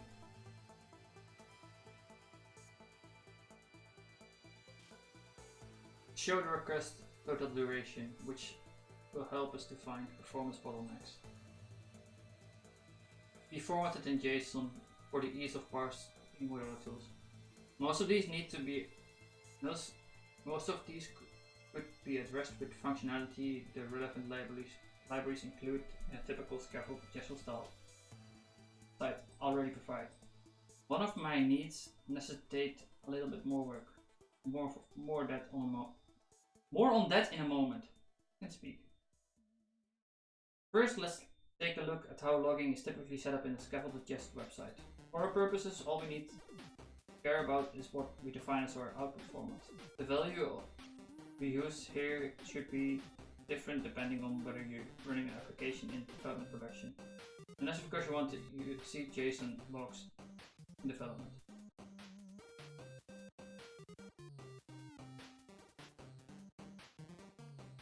Make log aware.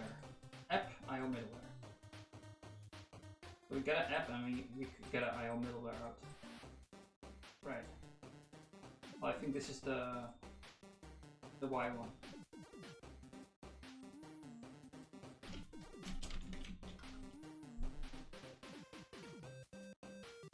It's actually a pretty neat combinator. I used a similar structure for my yeah. I think it's this one. Application to application. Yeah, it's just abbreviating it.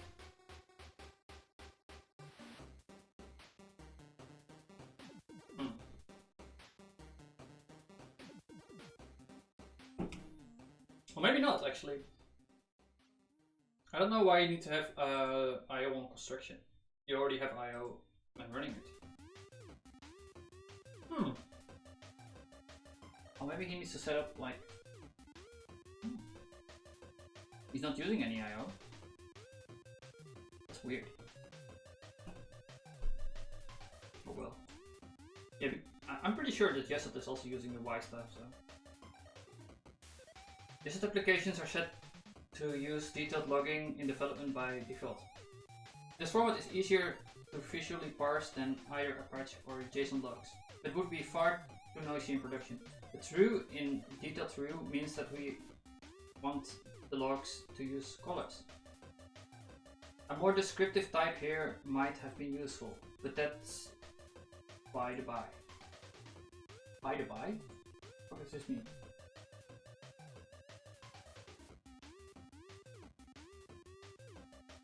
That's obvious? Okay. Oh. He's still, he's still here, man. Name his name. Ah, he's just left.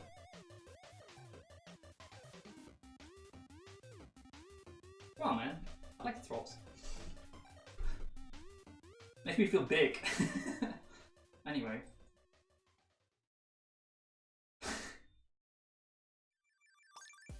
I'm more than blah blah blah. Okay, that's just fine. You have a unique ID yet? No, he's making it. Oh, he's doing the current setup or something. Okay, that's fine. But we're more interested now in production logs. We don't want the Apache format, so that's what will change. What are you gonna use like I'm just speaking. No, he's not even doing that. Why isn't he using Cat? Pretty cool. I've been looking and using this. It's so like you get these you get these namespaces you can define. For example, like, okay, we're entering now this function name, blah, and then you can keep on adding namespaces and go deeper, deeper, deeper, and then just like add random shit as JSON format to the log. So you just get this massive JSON thing as a log, and then you figure out how to render it later. But he's not doing that, unfortunately. That would be really cool. I've been looking this for my app, but I kind of gave up because I don't wanna. It seemed complicated at the time. I think I can do it now, but back then I was a noob, so I couldn't do it. Yeah, it's just uses lenses and type classes and the MTL style. But we can hack around MTL style. We can just jam this shit in the environment.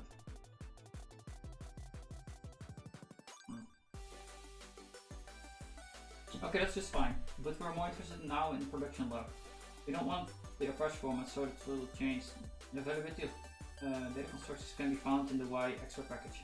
To see Apache IP address source and detailed tool, both of which we are familiar with scaffolding. I'm not. What the fuck? There are a few others, however, with custom output format in their names, which would be a little bit more useful. The Panumulate data constructor has an associated JSON format called format as JSON. As it turns out, this combination of data constructor and formatting function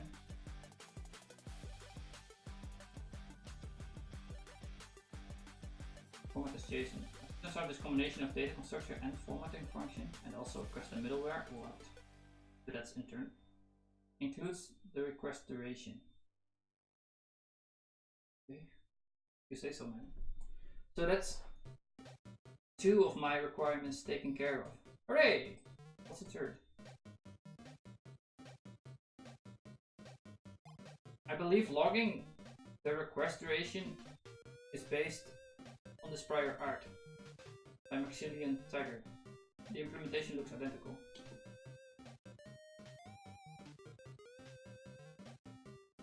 I created a small middleware.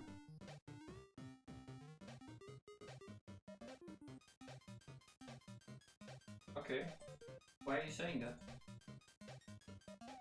How does it add to your story, man? You believe strongly. Is it emphasized? Yes, he believes. He really believes.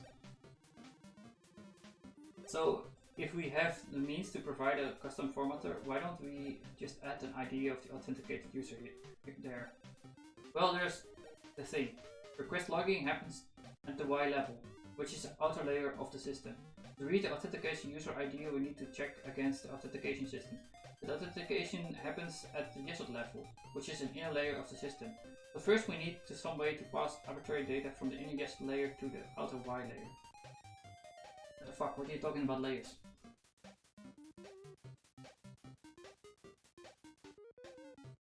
Authentication happens at the YESOT level.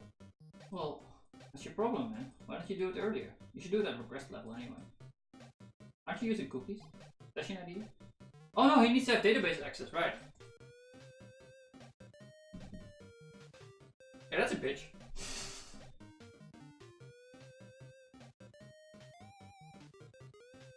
Yeah, how would you fix that? I think... So, this was part of his requirement to add user ID? Authenticated user ID. Or can't you like... just record session ID? And that's your user ID? Just keep track of whenever session change, and then you can like reconstruct it. That's what I would do. Like you just need to record the information and not really care too much about formatting, I believe, in logging.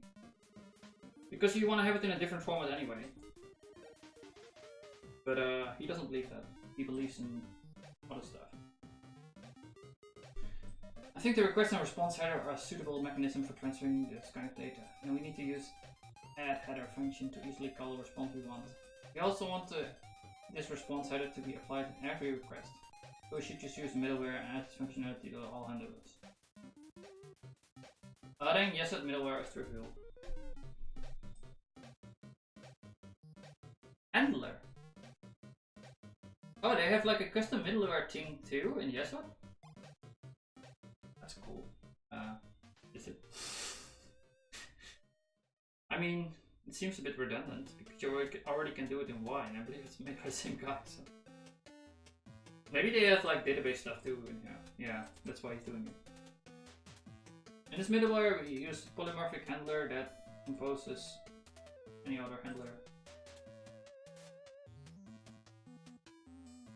Use maybe auth to get value. Maybe you have a function. I mean, you can just like use any function. Add header. Are you using it? Handler. Oh, you're using it as like a continuation style. I thought you also wanted to measure how long it takes. Apparently not. Oh no! He's doing.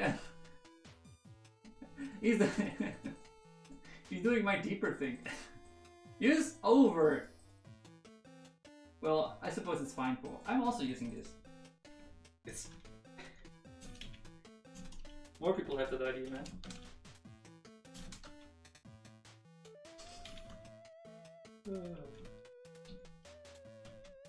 Let's look at it. We must go deeper. Deal with nested function application. Very. This library is like a later comment, right? This library is dubious. Lenses should be used instead, because like lenses all are all about dealing with these kind of layered shit, right? But yeah, he ended up in the same solution, and like even the exact same syntax. That's amazing. I'm so proud. Yeah, it's exactly the same. That's cool. I like how people end up with like the same solutions. If the user is not authenticated, the value of muser ID will be nothing. In which case we do nothing. If the user is authenticated, we add the ID to the response. The traverse function, yeah, you push it out, right? Oh, you don't do the type signature. Bad. First, pretty cool. It's from the iterate. Like, there's this paper, the essence of the iterator pattern.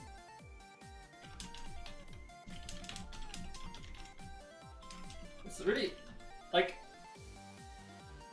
it basically pushes out for each loops into Haskell code. So we have this C# style of doing loops, and what we're interested in is like modeling this in a purely functional manner. And we go through like the type classes and how existing stuff works with it. But we eventually settle up upon this iterative thing, right? Which is actually in the standard library now. But if you're interested in how this came to be, you should read this paper. It's a good one. Actually, Commander recommended it.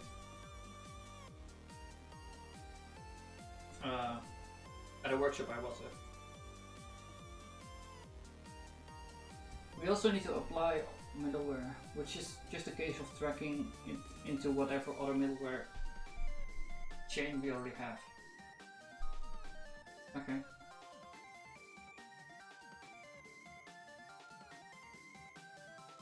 It's weird. Just composing it, right? Default just middleware and compose it. That's great! But there is a problem. How do we get these response headers in our request log formatter? I went through this source, and unfortunately none of the formatting middlewares actually provided the response header. No, you can totally get it!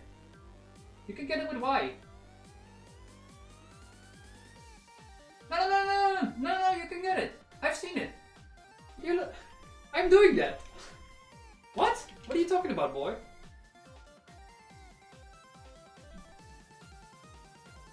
Can I, does he have like a Reddit post or something? I can reply to him? I have this. I know for a fact I have this. Let's see. Where's my server anyway? Oh, it's probably an app.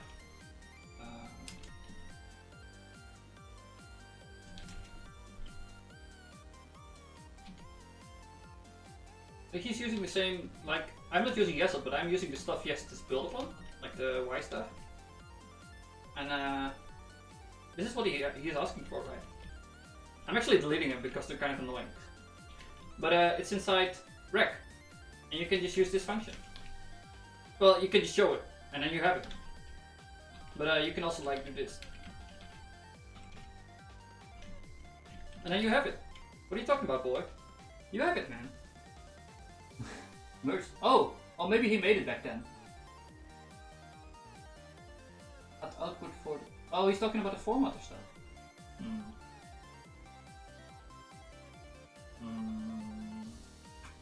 Let's see what he did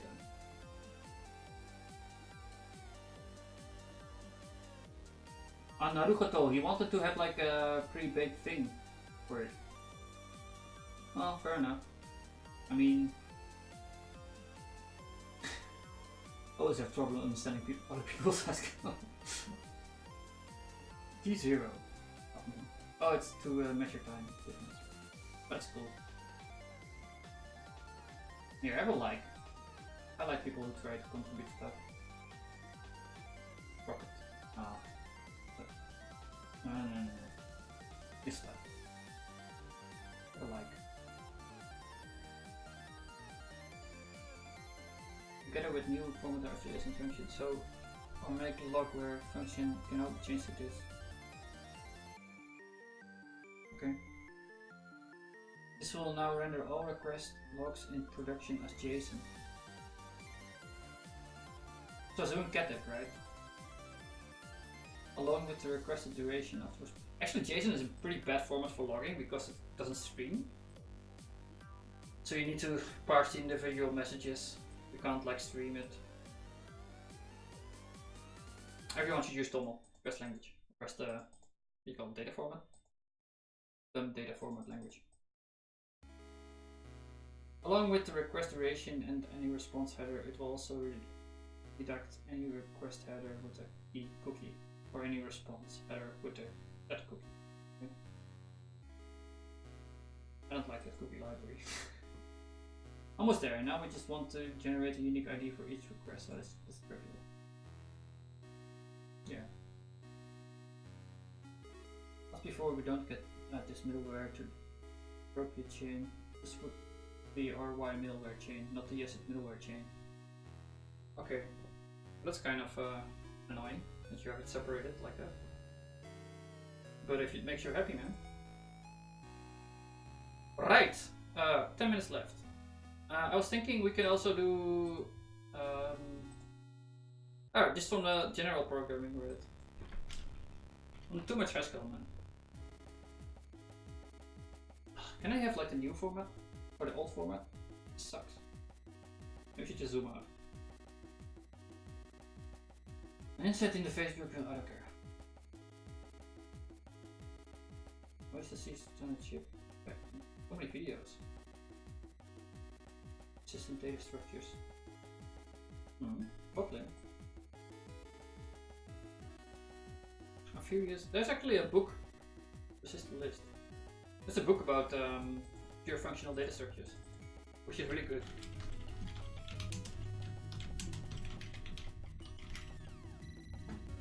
This one.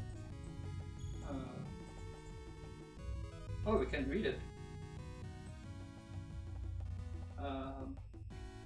What?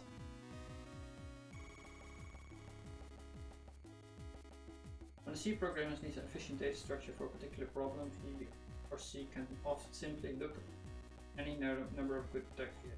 This is the book, I think. I don't know why it's available in PDF. Maybe he made it available for free or something. Is this the one? Yeah, he uses like ML or something. It's a bit hard to parse, but that's fine.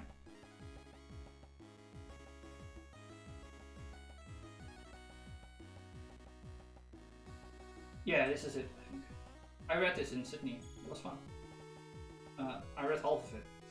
Then I gave up.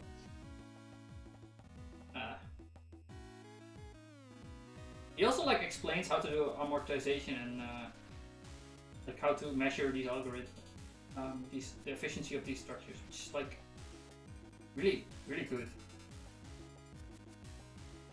Like it's nice that he does that.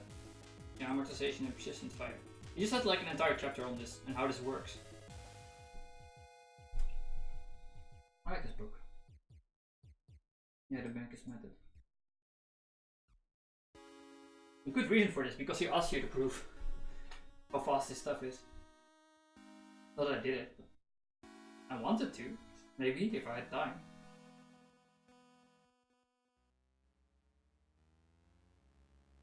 Oh well.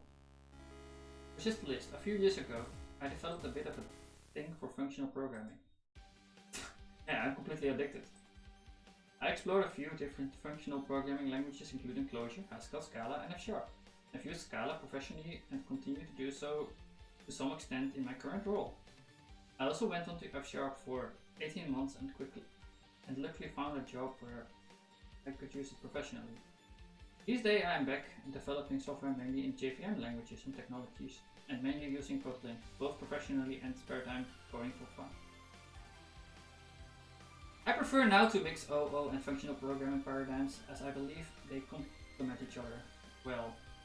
How? It's painful.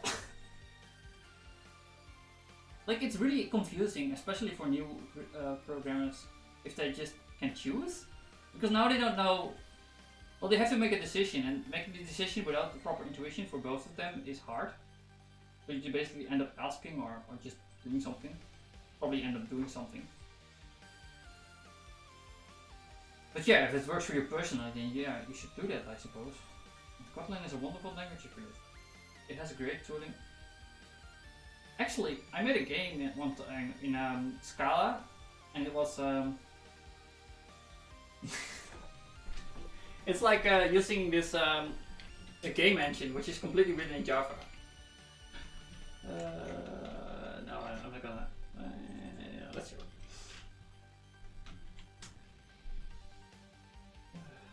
Just how you dive into madness. Now it's on Haskell for some reason. And Kubernetes. What's this game?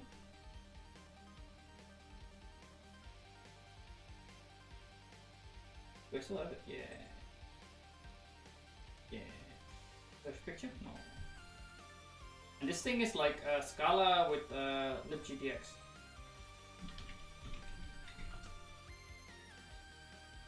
Which is completely imperative. So you can't do any functional stuff because, yeah, not available. Okay, he now prefers to do that kind of shit. Hey, can you develop my game? It's available. Get up. has like Chinese stuff in it too, maybe.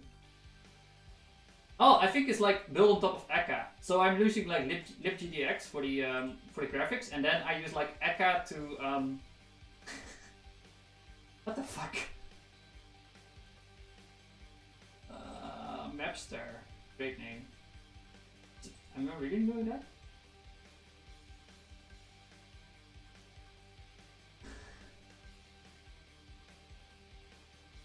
I really don't like strict languages apparently. They make everything lazy. Oh yeah, we have Eka. We have Eka in our game. So Eka is a thing. It's like it's a bit like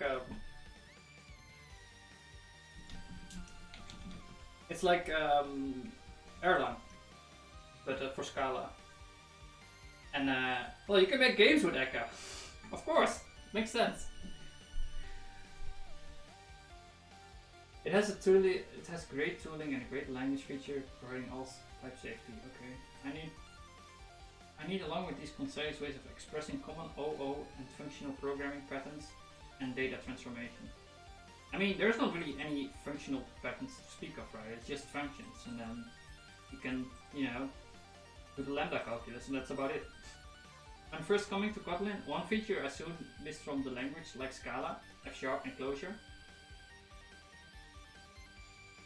You miss it from all these three?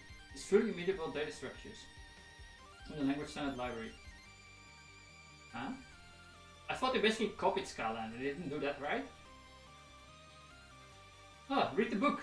Read the book I just talked about, the functional programming one. Kotlin does have read-only collection interfaces and differentiates these from mutable interfaces. For example, the following creates an implementation of list. Hey! They use Java collection. Game on Eka. Am I using Java collection in the game? Am I such a noob?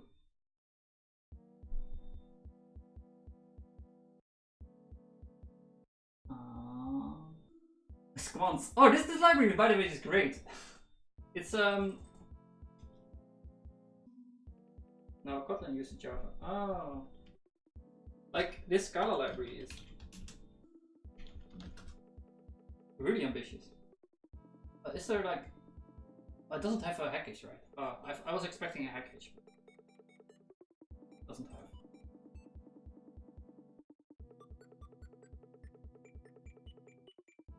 SBT sucks so bad. I hate it. Like, I don't understand anything. I use Gradle in that game.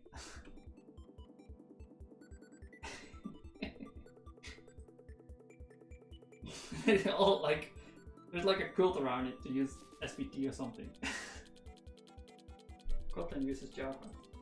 Right. So yeah, I told him to use the book. There's this. How is he gonna do it? Is he gonna reference the book? No, he's just gonna figure it out himself, probably. Like this is book, Pure Functional Data Structures, which apparently is available for free online.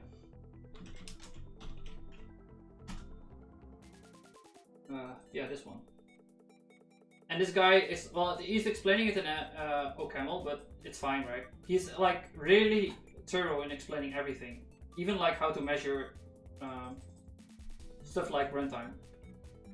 So, when first coming to Kotlin, blah blah blah. Type declaration is also optional, as Kotlin can infer the type, but I have it in the snippet to show the interface that is returned from the call to list of. What? The list type declaration list int is optional, as Kotlin can infer the type, but I have a snippet to show. Wait, am I? Mutable list can be created in Kotlin as follows. The interface is called mutable list, and it provides methods to modify the underlying list implementation. So arrays are not mutable, right? No, they can have mutable values. That's also bad. When compiling Kotlin to target the JVM, the underlying list implementations that are created are standard Java array lists. The read-only list interface offers some protection against the underlying list implementation being mutated. However, because the underlying list implementation is still a Java mutable list, it is possible for the mutated from somewhere else in the code. The following example I can demonstrate. Where's the example? Oh fuck. They use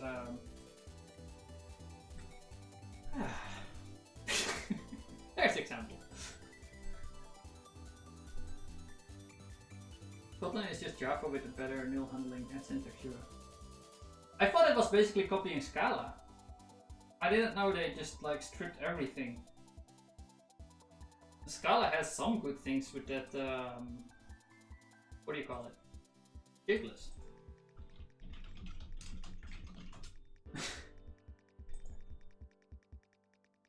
Generic programming for Scala. I have no idea what this does. I've never, like, back when I was doing Scala, I didn't understand this kind of boxing everyone like crazy.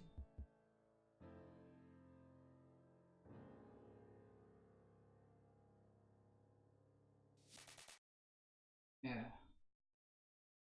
Oh, it's generics. Naruto. File mutable list. This not being added. Oh yeah. I tried fixing this too in my chatbot thing, but it's hard. At first, this really made me miss fully immutable data structures from, say, Scala. However, good code encapsulation and defensive copies can prevent. No, it can't. Like you'll forget the above code snippet summarizing. Wait, what? Errors in the above code snippet summarizing. I find Kotlin read-only interfaces are good enough for most of the time, and reap great rewards in terms of interoperability with Java and Java libraries. So fully immutable data structures aren't a deal breaker for me, and thoroughly enjoying using Kotlin. They are more would be nice to have feature for me now. I first came to functional programming with fully immutable data structures when using language like Scala Clojure for about 4 years ago. At the time I wondered how these data structures could be performant. That's a fair question, by the way. And the reason is you just like point back to them. Every time you mutate, you just if you add something to the existing one, you just like reference the entire existing one and get another one on top. First borrow checker is the only. Yeah. First will not allow you to forget. Yeah, because like you need to use the value. Rust will allow you to forget. You're lying, man. There's a forget function in Rust.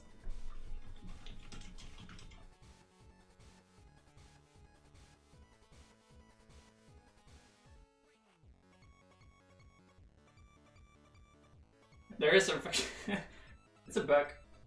It's because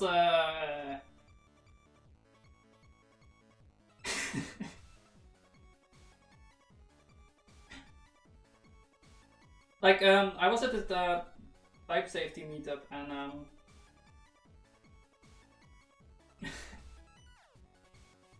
what do you call, like it was the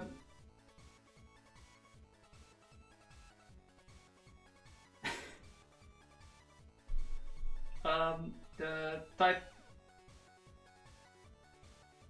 system meetup, right? And we were discussing the paper about how Rust is like completely safe, and then some Rust veteran was like, "Oh no, we implemented the forget by using a combination between Box and GraphCell."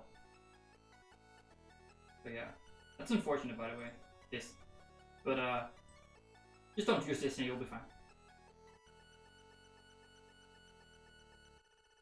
But Rust is still like has the really nice concurrent properties,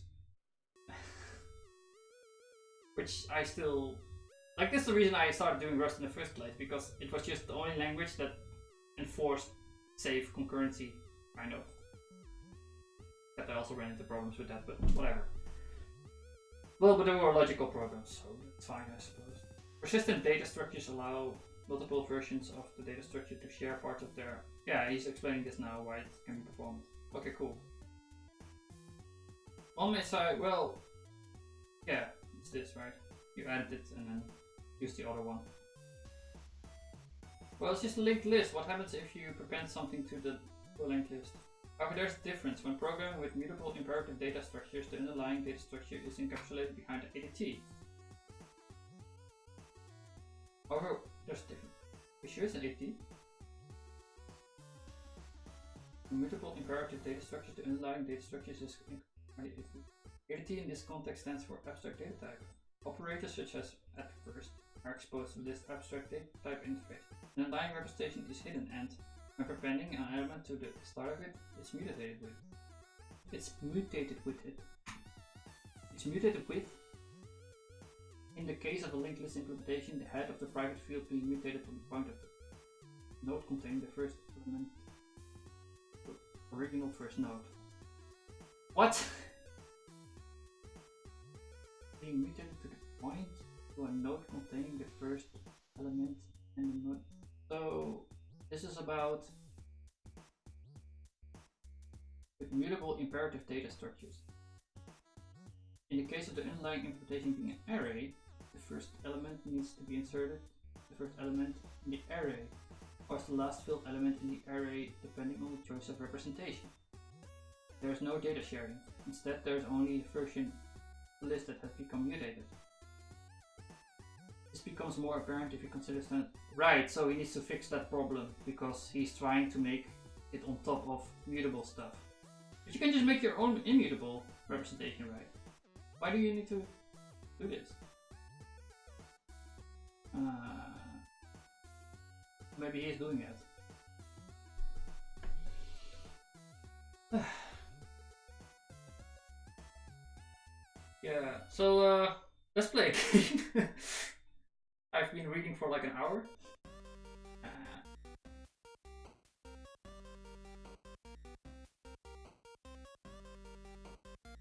What's he doing?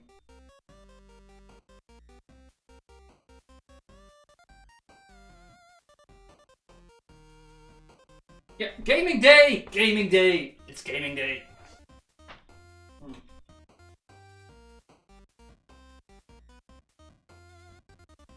Let's see.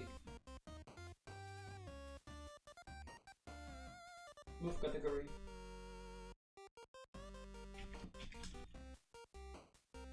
Case of good. Dying.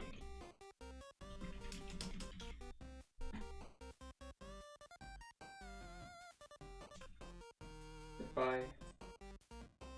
This power checker is printed with multiple data structures. Not like really sorry.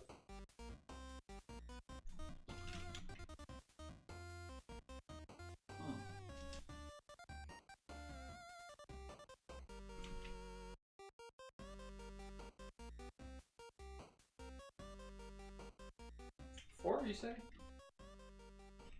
So yesterday I bought a game.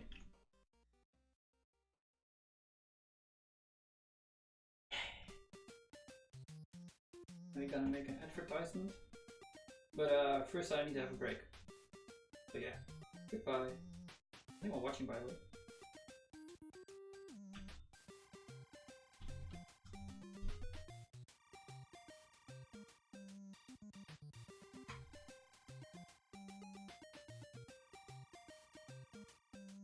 No. Bye.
Are anyone still here? I'm gonna restart the stream now because I wanna upload this reading stuff to YouTube.